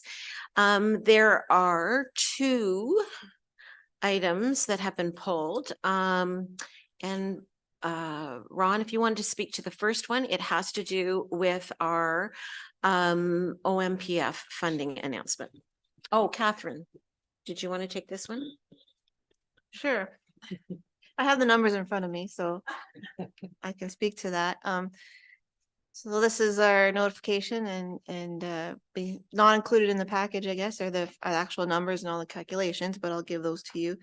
So, and it's good news. Our OMPF for 2024 has increased. It'll be $573,400 or $254 per household, compared to $243 per household last year. And that works out to be an increase of about $40,900 that we'll have to use in our budget for 2024, which is great news. Because in their letter, you can see they alluded to at least get 85%, but we've actually got more. So it's good. Yep, that is a good newsletter to receive because not all of our neighbors received that letter. So that went that way. So good news. Thank you. Questions or comments on that one? Councillor Hodgins. Thanks, Madam Mayor. Through you, that's fantastic news. Thanks for sharing that, Catherine. Was there any, I guess, reason in particular? Like, did we justify that? Because I thought I read something about the OMPF that like municipalities that, might need it more could potentially get more, but was there anything in particular that we did, or just the numbers worked out that good? I wish, through you, Madam Mayor, I wish I could answer that in an intelligible way. The ongoing joke is that there's one person who knows how to figure this stuff out, and they keep them locked in the basement in Toronto somewhere. They don't let anybody talk to them. It's a very complicated formula, and it seems to change somewhat from year to year because, as you may recall, last year we actually lost a bit. I don't know. It's a difficult one to figure out. We do know that this is in some way, shape, or form tied to our asset management stuff, and Catherine can probably relay a little bit more to that. It's all connected. The amount of rural assessment you have, the amount of growth you have, it's all part and parcel of some big mysterious formula, but it's a complicated one. I wish I could answer it. I don't. Okay. All right. Thank you. The next one in front of us is Rome is upcoming in January, and we have until whatever date to get our requests for delegations in. So Ron, did you want to speak to where we're at with that? Yes, thank you, Madam Mayor. So again, the normal ones we've historically have lobbied is the Minister of Infrastructure and the Ministry of Municipal Affairs.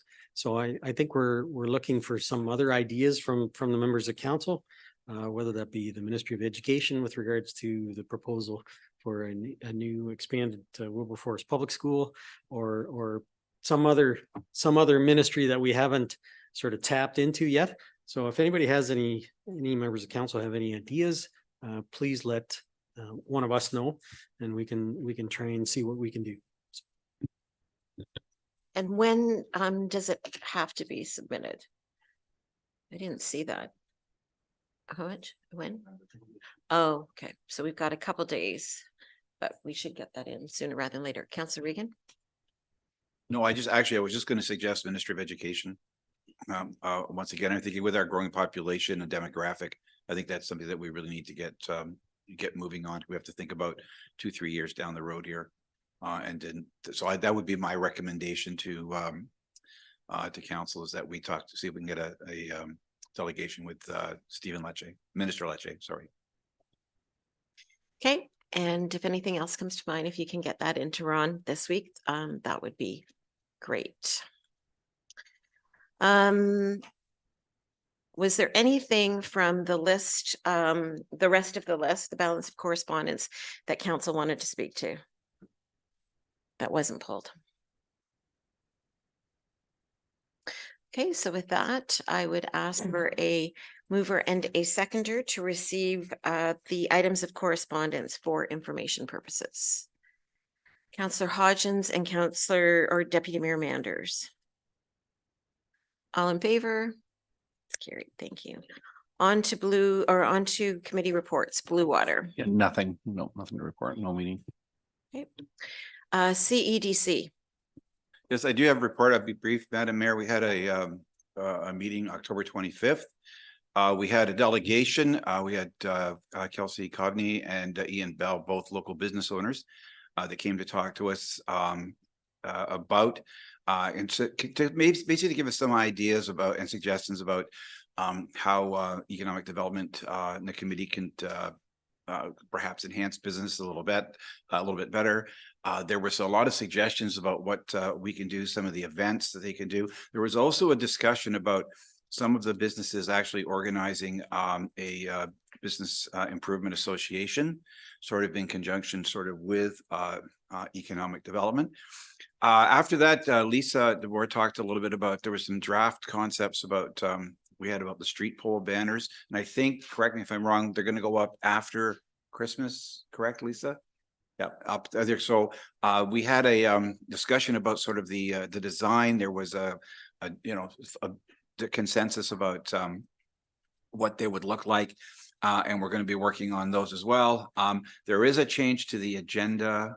And when it says also present, it should also include the mayor. The mayor was at the meeting, so I just thought people would we should have to have that amended a little bit. Other than that, our next meeting I think was scheduled for November 29th, but I think we'll push that, I think, and the date will date to follow. So thank you. Okay, thank you very much. Any questions on economic development or CEDC, excuse me? Okay. Lake Huron, we didn't have a meeting, but I did want to report back the meeting that I had to miss that was rescheduled. The budget was passed and I shared with Catherine and Jeff that the rate coming down to our ultimate municipalities will be an increase of 5%, and that's in keeping with their 5-year forecast of how rates will be increased. But other than that, there was nothing else to report from that meeting. Fire boards, we both have upcoming meetings. Thank you, Madam Mayor. The Lucan Biddulph Fire Board meeting is scheduled for 4 o'clock this Thursday, which is November the 9th. The following Thursday at 7 o'clock in Granton for the Biddulph Blanchard Fire Area Board. Okay, thank you. ABCA, Councillor Hodgins. Thank you, Madam Mayor. No meeting to report on, but there was a letter sent to the municipality regarding the 2024 budget and municipal levy for information.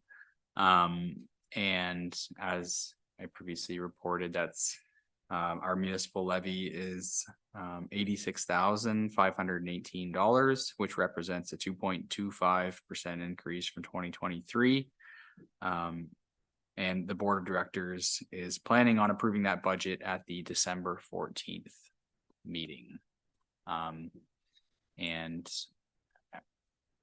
we don't have that letter attached to this meeting, but we can get it circulated to members of council for their information. Okay, thank you for that. I'm just curious, I think the last meeting we were at, you had, or maybe it was 2 meetings ago, you had reported that the budget had been presented, but it was sent back. So what sort of a decrease, or did you see any efficiencies in the budget? Yeah, so it was sent back from the board of directors. I think it came in at, I think it was 3.5 or 3.7. It was brought down. We wanted to see it somewhere between 2.5 and 3%. So The final overall increase came in at 2.7%, so they found some efficiencies there. Thank you for that.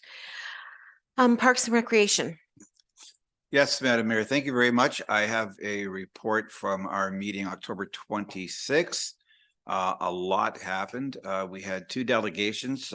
Tommy Caldwell from Lucan Fitness Alliance was with us, talked a little bit about a lot about the new gym, the methodology, membership, the types of programs that they're going to include for all ages. And apparently there was quite a registration, and they're still again looking for people to register as well. We had community garden representatives, Michael and Eleanor, came to talk to us a bit about the need perhaps for expansion. Talked a little bit about their waiting list. So there were some discussions about the expansion of that. There was also a bit of a discussion about the road that may or may not go there, right through there. And they talked a little bit about sort of some of the concerns they would have with that. There were a number of reports from the Parks and Rec manager about our zones. The master plan update was one I will touch on. There's an upcoming survey for the public to participate.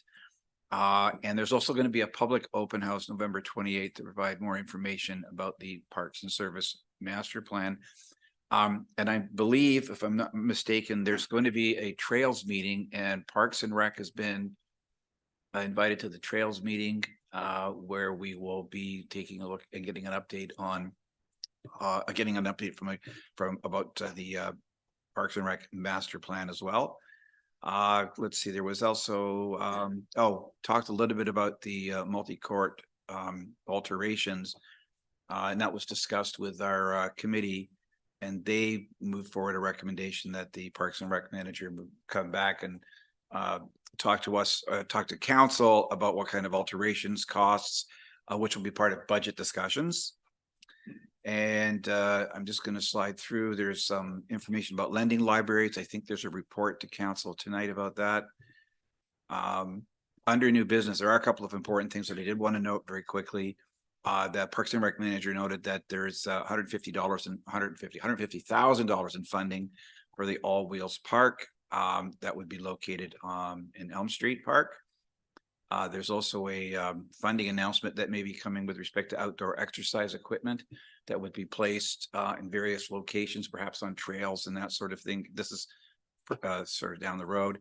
And there was also an open call to the committee members if they had any capital budget items for the upcoming budget.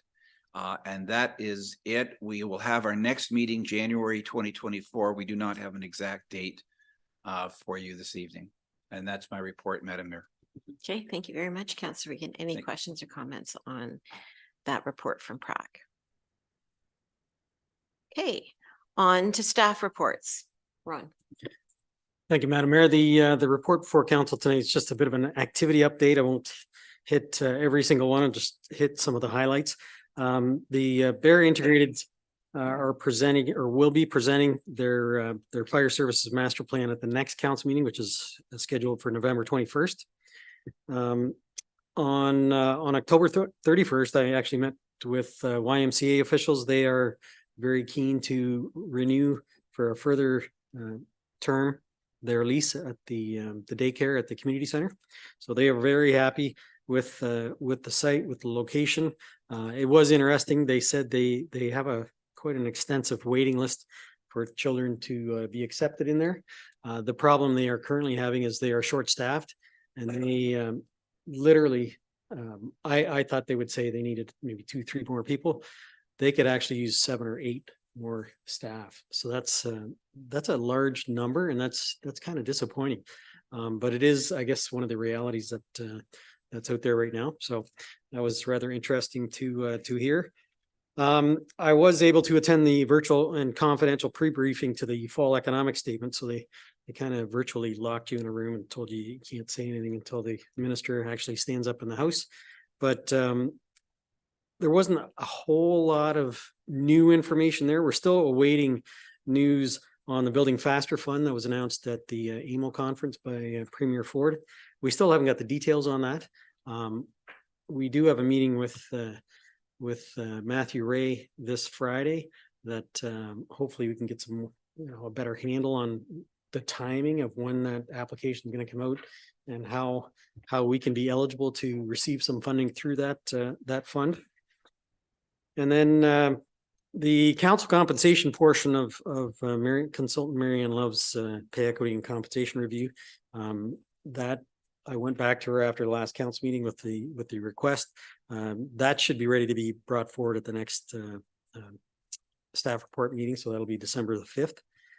And then last, the farm lease, we were quite successful. We were able to, I think there was 3 tenders on the farm property. And this is the farm property that's the unused portion of the Lucan Biddulph Industrial Park.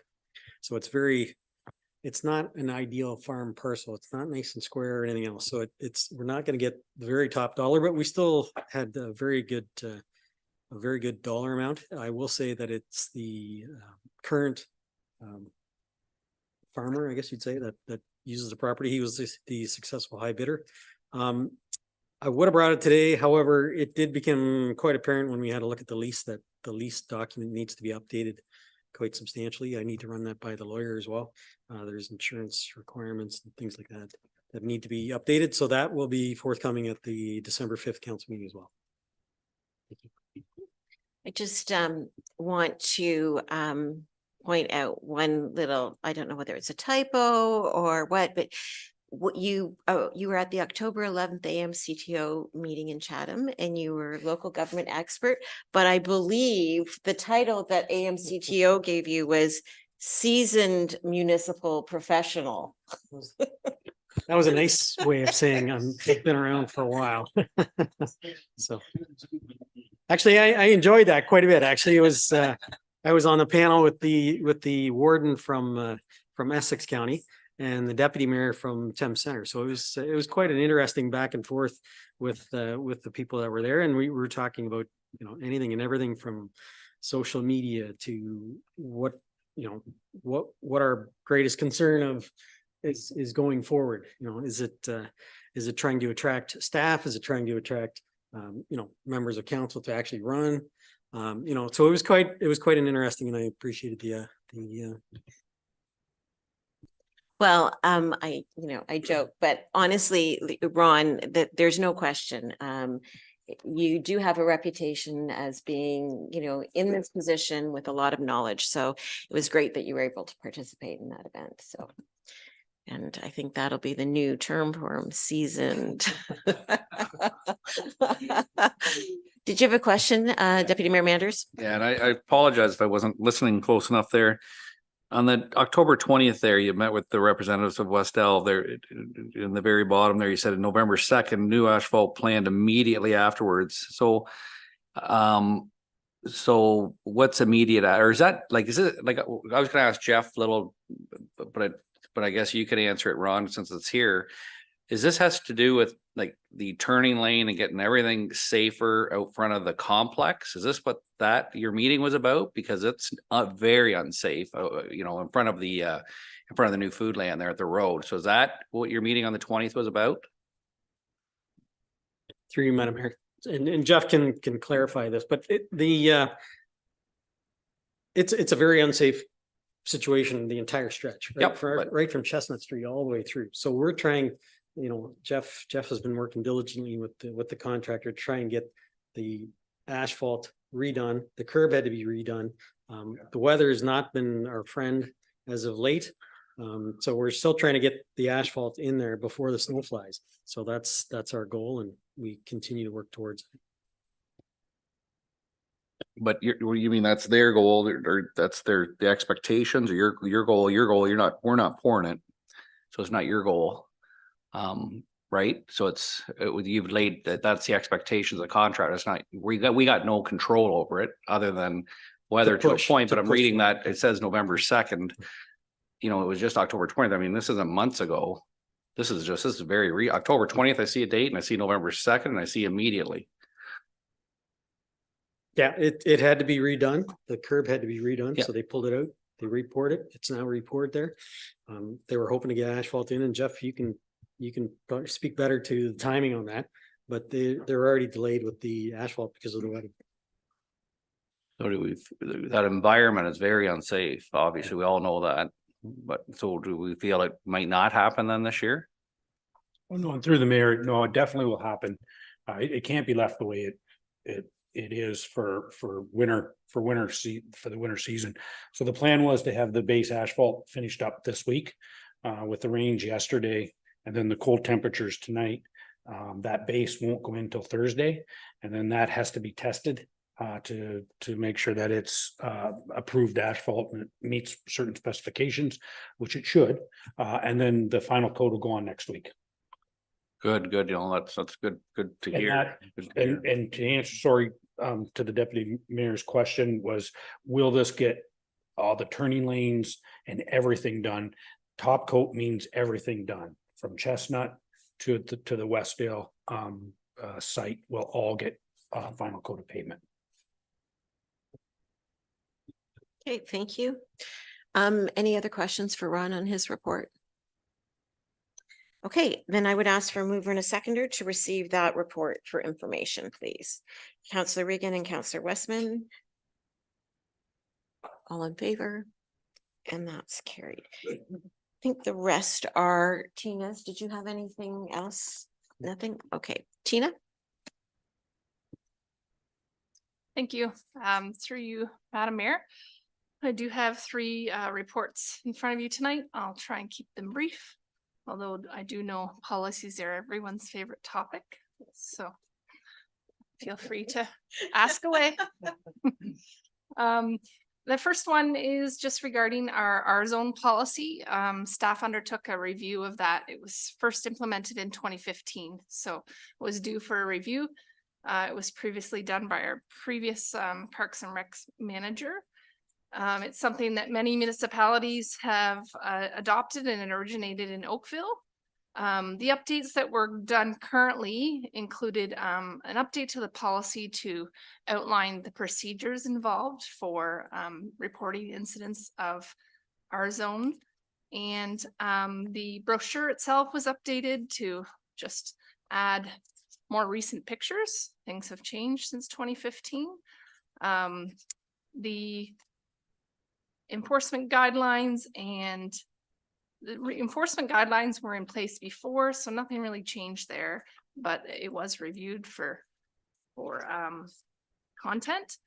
The R zone incident report form was something that was updated to make it a fillable form, and it will be available, as well as all of these supporting documents will be updated to our website, and hopefully new brochures printed, so that staff are able to make that type of information accessible to all our user groups and in our facilities. It was reviewed in conjunction with my department and Paul's, and it was also brought forward to the PRAC committee recently to make them aware of the updates that are being brought forward, and their recommendation was included in the report. So if there's any questions regarding that, happy to answer if I can. Okay, thanks for that, Tina. Councillor Regan. Thank you, Madam Mayor. Tina, I'm just wondering, and if you may not be able to answer, are staff trained in de-escalation of incidents? Do we have staff training on that? That's a very good question. Without Paul here, I'm not sure how that's handled at Parks and Rec, but maybe Ron can address. Sorry, no, that's okay. So through the mayor to Councillor Regan. I don't know if anybody has been formally trained. They do offer courses. We have seen the offer of courses. I think that's certainly something that can be looked at. We can certainly, as managers, bring that up to the front counter staff or frontline staff to that if that's something that they would appreciate, we could certainly set that up and send them. Right. Thank you. Thank you very much. Does Bettina not sometimes offer those? I think she had to change what they're called because of language, but essentially it is a de-escalation course. And I think when we had our emergency meeting, I think she was hoping that maybe this year she'd be able to run speak down or. Yeah, like it was a long I think time ago, sometimes the yeah. courses are called dealing with difficult people or that kind of thing, so. But maybe through Bettina might be a good resource because I think she has access to maybe some of that, so. Any other questions on the R zone policy? Councillor Hodgins. Thank you, Madam Mayor, and more of a comment, but maybe a question as well. I'm just interested in understanding, I think it's gonna be important to get this information out, so good to get the brochures out and make them accessible and visible. And I think the public's gonna need to be educated on this program. And especially looking at the enforcement guidelines, there's some pretty serious repercussions for incidents, including being banned from facilities. And then there's some financial penalties as well if there's damage or vandalism. So I think it's important that this information is made accessible and it does get out there. And then I think it's going to be helpful as well for us on council to get some data back or statistics back on the number of occurrences that are happening and what, like, you know, have people been banned? Has there been these serious incidents, just so we can kind of understand, I guess, the effectiveness of the program and how it's working. So I'd look forward to, I think, getting some data or statistics back at some point, if that could come back to council. Thank you. Thank you for those comments. I would say that I do think staff will relay this information. It may be important to send it on to user groups so that they can also relay that to participants in their groups. Some user groups post this information directly on their websites. So hopefully with updates to our policy, that'll make it a little bit more accessible. And I think too, with updates to our website and, you know, just the consistency there would help educate and spread the information. And two, to make it kind of part of an onboarding package or annual training, especially in our parks and recreation department. So I think all of that can be done and will help. Okay, thank you for those comments. Any other about our zone? Okay, with that, I would ask for a mover and a seconder that we receive the report and that council adopts corporate policy number 102-11-2023, the R zone policy and procedures. A mover and a seconder, please. Councillor Regan and Deputy Mayor Manders, all in favor? And that's carried. Okay. Thank you. And the next one on the agenda here is another policy that both departments have been involved with, myself and Lisa from Economic Development, to implement a social media policy. This has been something talked about previously, and with the evolving nature of social media, something that's becoming more important, not only just for our staff, but council members and the public on how we relay information and follow policy or procedure that's in place. So I'm not going to review the whole policy. I can say a few different policies were looked at, and this one is consistent with one of our neighbors, and our social media convener or moderator, which is Lisa, has reviewed this, and we felt that it was appropriate to be adopted and implemented here. Okay, thank you for that. Tina, questions or comments on this one? Councillor Regan. Just very quickly, just technical on the wording for that first one, the social media policy, the first PDF. There's a section in there that uses the term stakeholder. That should be replaced with partner or another word, because stakeholder is a word that we are not to use. So I was just wondering if we could just change that. You're welcome. I don't know if we need to alter that, or is it just we can just, when we pass the motion, to adopt the policy as amended, and staff can Thank you. definitely. All right. Yes, thank you. Thank you, Councillor Regan. You're welcome. Okay, any other comments on this policy?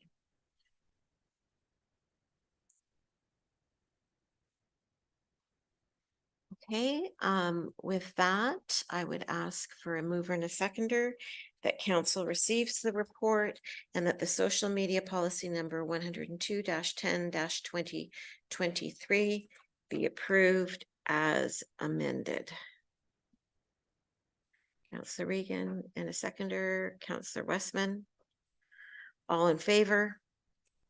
And that's carried. Thank you, Tina.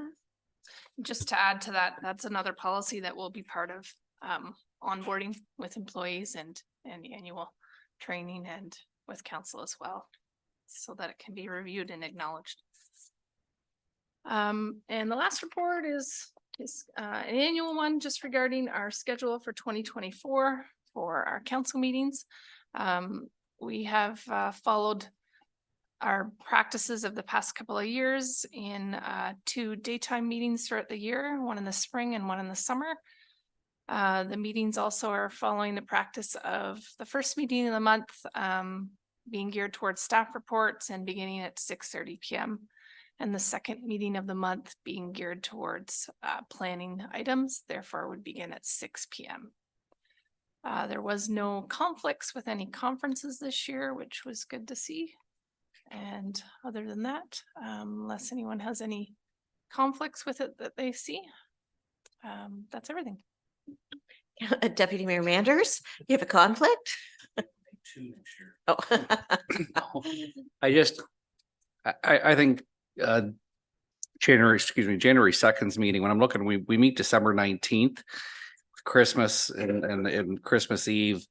I mean, staff reports, I mean, you probably got 2.5 days of staff in there for the week. And I just don't think that's good use of expense of having a meeting and time. Just a comment. I think we should not have the second. And if there's a staff report needed on the 16th, we may get a little longer, but I think we shouldn't have the expense. And also I think it's to have a meeting for the sake of having a meeting, I'm never in favor of. So again, this isn't set in stone. If it's determined that there's no real push to have that meeting, we can cancel that meeting. So I would suggest that we leave the schedule, but knowing that this is not set in stone, so that it can be modified. Just had a quick comment. If I may, Madam Mayor, just a really quick comment, Ron. Just so we have the 2 different start times and we have different agenda items. So we have staff report and we've mixed it up a little bit. Are staff finding that efficient? Is that working for us? Because I know we started that a while ago. Changing the times and sort of, and sometimes we have staff here and sometimes we don't, which is fine. But I mean, I'm just wondering if we're finding that efficient, if it's working, do we continue it? I think it's working, but I haven't physically asked that question of any staff, so I can certainly reach out and ask members of staff, but I'm not hearing any pushback. So I think it's fine, but I will ask. Well, I think that it also started when we weren't necessarily prioritizing the reports like we are. And so that second meeting then is typically a planning meeting. So the 6 o'clock start was to set so that you'd look after planning, and then you'd be done 6:30, 7 or whatever, and into the rest of the business. So you know, and maybe again, as we get into more of that full year of first meeting is more staff report related and second meeting is more planning, maybe we'll find halfway through the year that the times can be altered again. So just keep track of that. All right. Oh, no. Are there any other comments about the calendar? Okay, with that, then I would ask for a mover and a seconder that the report be received and that we adopt the meeting schedule as presented. So Deputy Mayor Manders and Councillor Hodgins. All in favor? And that's carried. Thank you very much. Do you have anything else, Tina? Thank you. I'll just quickly mention that a couple of the bylaws included later on. There's a few bylaws there just regarding some agreements. We previously spoke about entering into an agreement for an integrity commissioner. So there is a bylaw authorizing execution of that there. There is a bylaw for authorizing execution of an agreement of purchase and sale. And there is a zoning bylaw amendment being brought forward. This was previously implemented for a consent file for, I think it was 2021, B-2-2021. And there was a concurrent zoning bylaw amendment required for that. So the reference plan was completed, so that bylaw can now be passed. And yeah, that just speaks to some of the bylaws there. Okay, thank you very much, Tina. Any questions on the bylaws? Councillor Hodgins. Thank you, Madam Mayor. With respect to item 17.3, the purchase sale, I just wanted to confirm whether that is consistent with as discussed during that in-camera session. Yeah, it is a legal item, so I'm pretty limited in what I can say, but yes, generally it's what council had discussed, and we've signed it. Yeah. Okay, thank you. Any other comments or questions on the bylaws? Okay, all right. Thanks very much, Tina. Building and bylaw enforcement, and happy to welcome via Zoom. And I know he's happy that he's joining us via Zoom and not having sat in the council chambers all evening, but happy to welcome Arnie Marsman and for the third quarter report. And Arnie, it's great to see you, and I'll turn it over to you. Thank you, Mayor, and good evening, Council. And I certainly was listening along, so I appreciate being here with you tonight. So I'm here today, to present the third quarter building report. And although the numbers that we're seeing third quarter this year to compared to third quarter last year are a bit lower, I'm going to keep this as a generally positive report.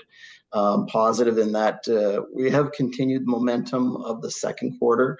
The first quarter this year just almost didn't exist. So certainly, although the numbers are down, it's good to see that we did get activity in the third quarter this year, and we look forward to a good 2024, or at least 2024 that's on par or better than this year. Essentially, this year to date we've seen 29 new dwelling units compared to 43 last year. The 43 plus 3 apartment buildings. We're going to set those 3 apartment buildings aside for now for comparators, but generally we've done all right. We're at about 2/3 to 3/4 of the numbers of last year, which I think I'll show council shortly is respectable. In the report, I do provide 3 tables. The first table report is a specific breakdown of where we're at third quarter this year, the types of permits we've seen in the last 3 months with regards to single family dwellings, agricultural, commercial, industrial. There's a number of totals there. Certainly I can answer questions to that at the end of the report, but this year we're at 23 million compared to 51 million of last year. The 51 million of last year, about 15 of that was apartment buildings. So this year, you take away the apartment buildings again, we're at about 2/3 to 3/4 of where we were last year. The second table is generally a summary of the fees collected, development charges collected, and permits issued. Again, the numbers are down, but we're hopeful that things will turn around in the new year. I don't see a super busy fourth quarter this year, but I think we'll see more of the same in the fourth quarter. The third table is a comparator. So if you want to see how Lucan Biddulph compares to the other 4 municipalities in our service agreement, a couple highlights that council may be interested in. If you look at Middlesex Centre, number of dwelling units created, we've had 87 new dwelling units created in Middlesex Centre compared to 162 the same time in 2022. So we're at about 50% in Middlesex Centre.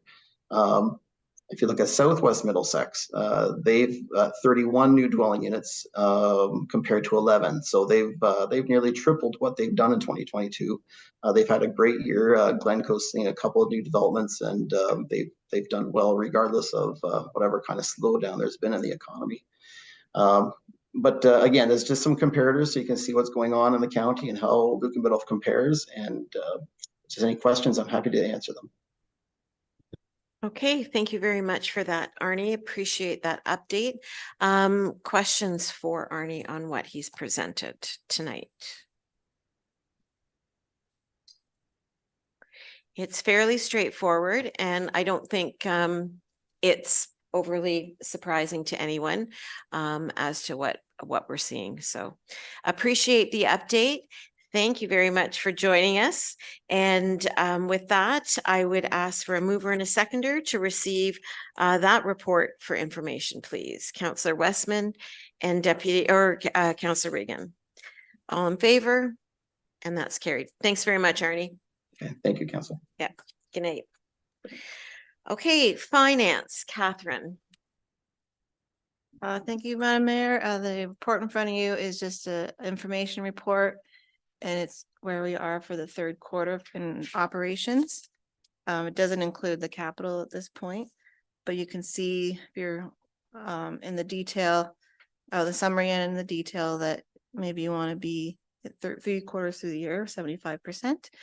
I did make some comments in there on some of the, maybe some changes that we've had or explanation behind the numbers. And interest of time, I won't review all those, but if you have any questions you want to talk about, then you're welcome to ask me that now, or at any time you're welcome to come and see these numbers, and I can share anything I can with you. Okay, thank you very much for that, Catherine.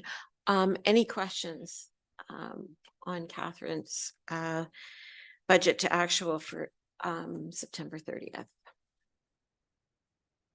Councillor Hodgins. Thanks, Madam Mayor.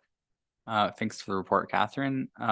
Just on the first page where the numbers are presented, it has the in the expense category, there's the other expense that includes the industrial land purchase of 351,000 that wasn't included in budget. Could you just, I guess, explain that one? Is that related to the land that we took back and then they're working on reselling? That's correct. That's the repurchase of the property that we had to we went through this year. This wasn't in the budget, but we had to put the number somewhere. Okay, so great. Thank you. Okay, any other questions? Deputy Mayor Manders? No, and then the revenue, the biggest revenue miss that appears we're gonna have is obviously just on the user fees and permits, correct? Looks like quick overview, percentage wise. That's correct. So in the building permit fees, which also you already just alluded to in his report, are behind schedule, but they are ahead. They are a little slightly higher than what we're tracking for direct expenses with the building department, just a little below what we wanted to for budget.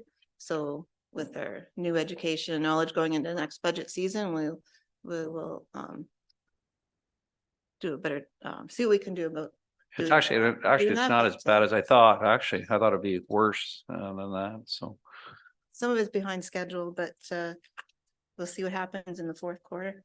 Right. Okay. And, yeah. Very good. Thank you. Okay, any other questions for Catherine?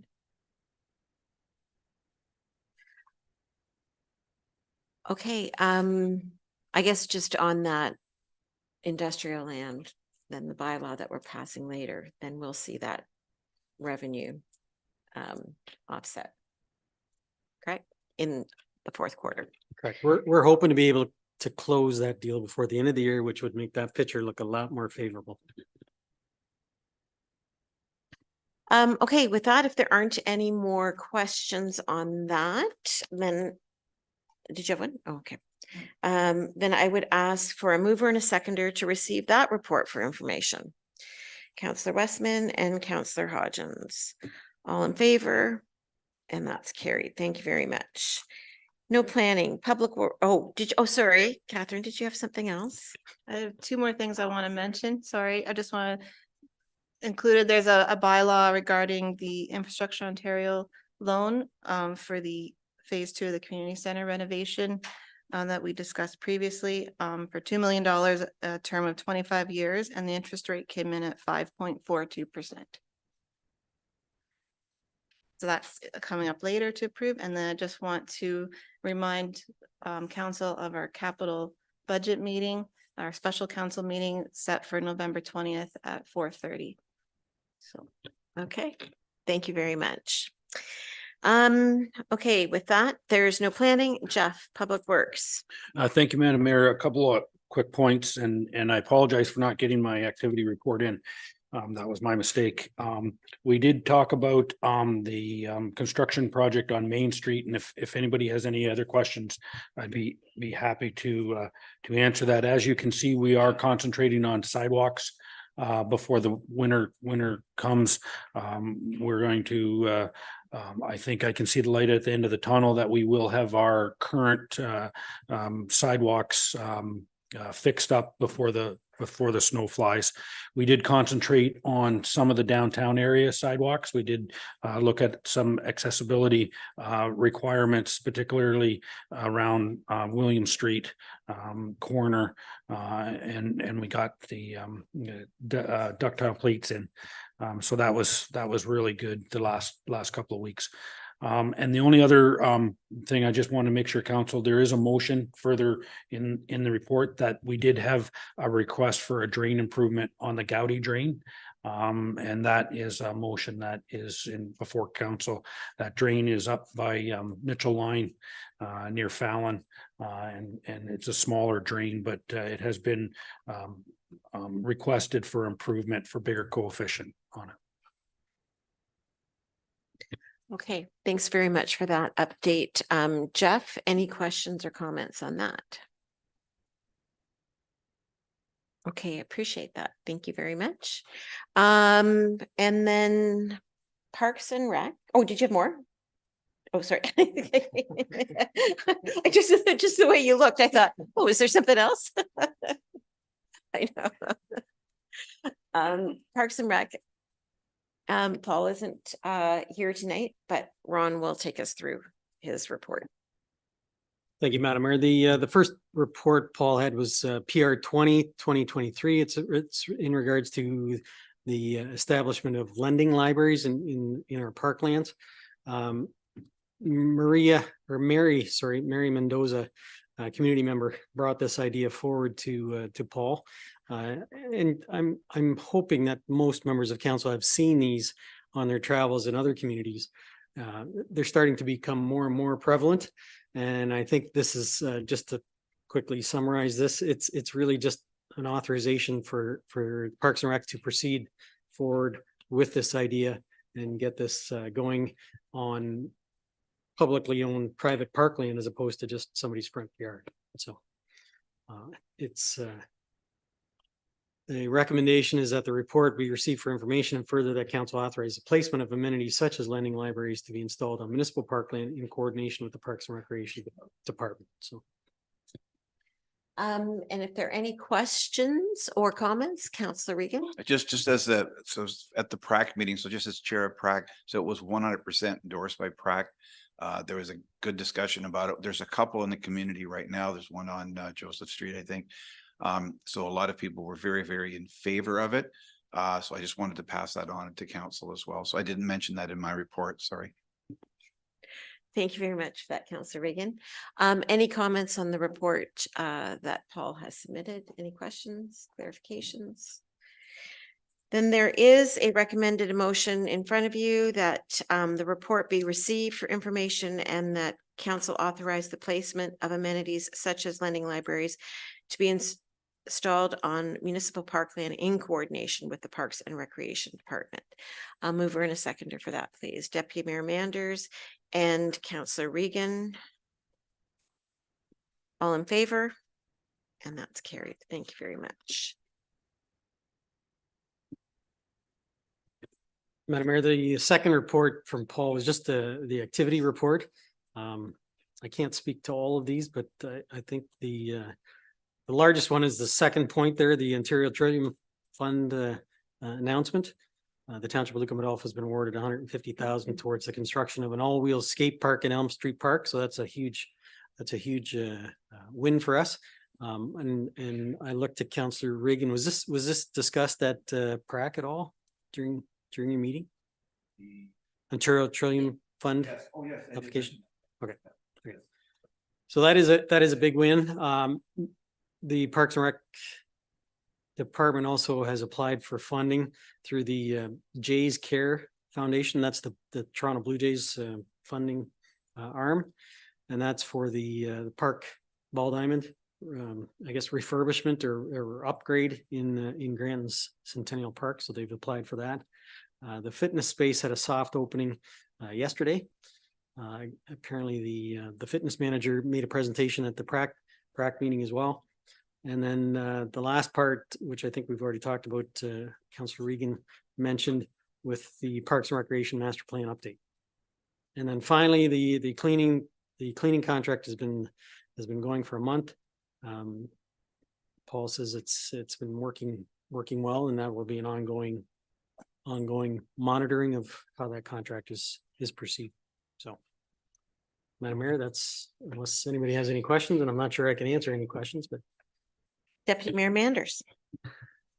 I was going to ask you this, Ron, so don't blame it that it's on Paul's report. So the soccer complex, is there insurances that we will not have an extra dollar to spend on the fixing of the lights? And what can we do to ensure that, or do we need to do something as a council to back staff for ratepayers? That is certainly our aim as staff, is to proceed forward with that with no extra cost. And that's our engineer, I think, is working on our behalf in that regard. I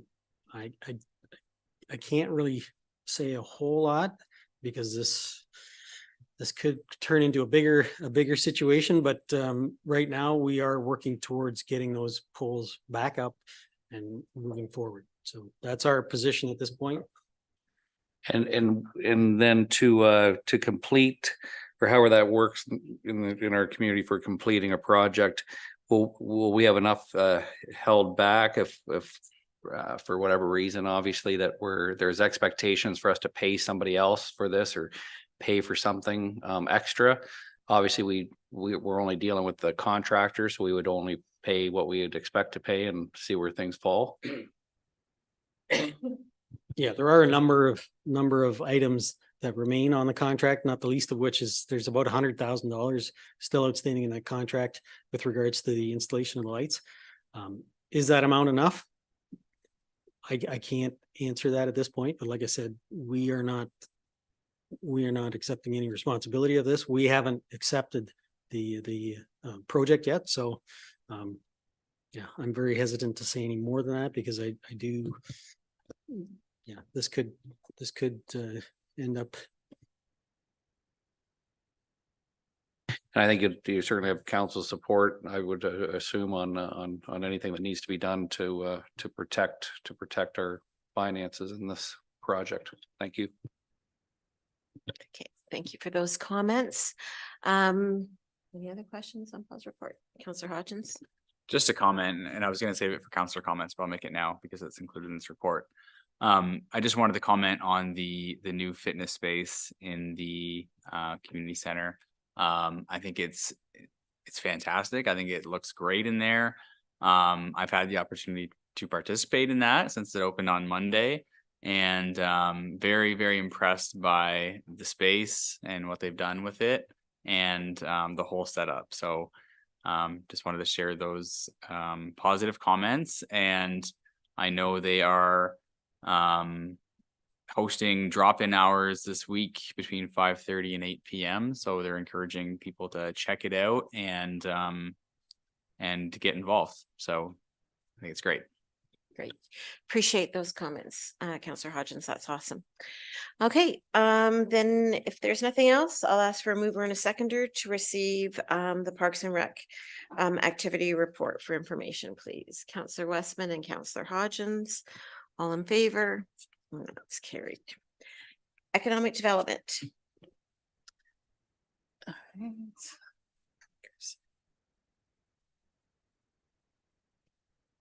Thank you. Madam Mayor, through you, just a quick update on our mobile app. It is complete. It's just sitting at the App Store waiting for Apple to approve its use. So it is coming. We're just in a holding pattern through the Apple Store. So good news that that's completed. A couple other things, just working with some businesses on Main Street, doing a night Christmas shopping later in December. So we're partnering with them to kind of promote it and add some some neat little touches to the event, as well as finalizing some activities as well for December 1st and 2nd, which is our lighting of the lights and the parade. So look for more details. Hopefully by the end of this week, we'll have some announcements of fun things to do over that weekend. And I think that's everything. I imagine you'll probably touch on Remembrance Day, so I'll leave that to you. Thank you, Madam Mayor. All right, thank you for that, Lisa. Any questions for Lisa? Okay, with that, then there's nothing to receive there. Councillor comments. So I will touch on Remembrance Day. It is obviously this week is Remembrance Week. There's 2 services on Saturday that the Legion will be hosting. The first one is in Granton at 9:30 at the Cenotaph. And then the second one is at the Legion, right in front of the Legion on Market Street, 10:45. So hopefully the weather holds. And we'll have a good crowd at both services. So we thank the Legion for organizing the event. I know that staff is supporting them with some technology, but certainly we appreciate the work that the Legion's doing for Remembrance Day. Okay, and I did want to say thank you to everyone for coming out to the Mayor's Breakfast on last week on November 1st. Thank you to Lisa for the program that she put together. I've heard a lot of positive comments about the speakers that were there, and it was good to bring that back. And even though it was a snowy morning, it was a pretty morning. And we'll look forward to that event as it develops over the year. Okay, any changes to budget? Any notices of motion? Then we will go into our motions. The first one is that council authorize Councillor Jayden Hodgins to attend the 2024 Roma Conference in Toronto on January 21st to 23rd, 2024 at a cost of $670 plus HST. A mover and a seconder. Councillor Regan and Deputy Mayor Manders, all in favor, and that's carried. The next one is about the Goudy drain that the Township of Lucan Biddulph appoint Spreet Associates London under Section 4 or 78 of the Drainage Act to prepare a drainage report for the requested work to the Goudy drain, subject to the required 30 days notice to the applicable Conservation Authority. A mover and a seconder, please. Councillor Hodgins and Councillor Westman. All in favor, and that's carried. As Tina walked us through, there's 4 bylaws. The first one is the borrowing bylaw to amortize debentures for the Lucan Community Center in the principal amount of $2 million. The second one is to appoint the Integrity Commissioner pursuant to the Municipal Act. The third bylaw is to authorize execution of a confidential agreement of purchase and sale with Glavin Coating and Refinishing. The fourth is the bylaw to amend the Lucan Biddulph Comprehensive Zoning Bylaw for 192 Spencer Ave, and then, of course, our conferring bylaw. So the motion in front of us that is that if no one cares to speak to bylaws 49-2023 through 52-2023 inclusive and bylaw 208-2023 on their first, second, and third reading, that they be considered to have been read a first time and passed, read a second time and passed, and read a third time and passed. A mover and a seconder for that, please. Deputy Mayor Manders and Councillor Westman, all in favor? And that's carried. And resolved that the council meeting be adjourned at 9:23. A mover and a seconder, please. Councillor Hodgins and Councillor Regan, all in favor? That's carried. Thank you very much. We'll see you at Remembrance Day.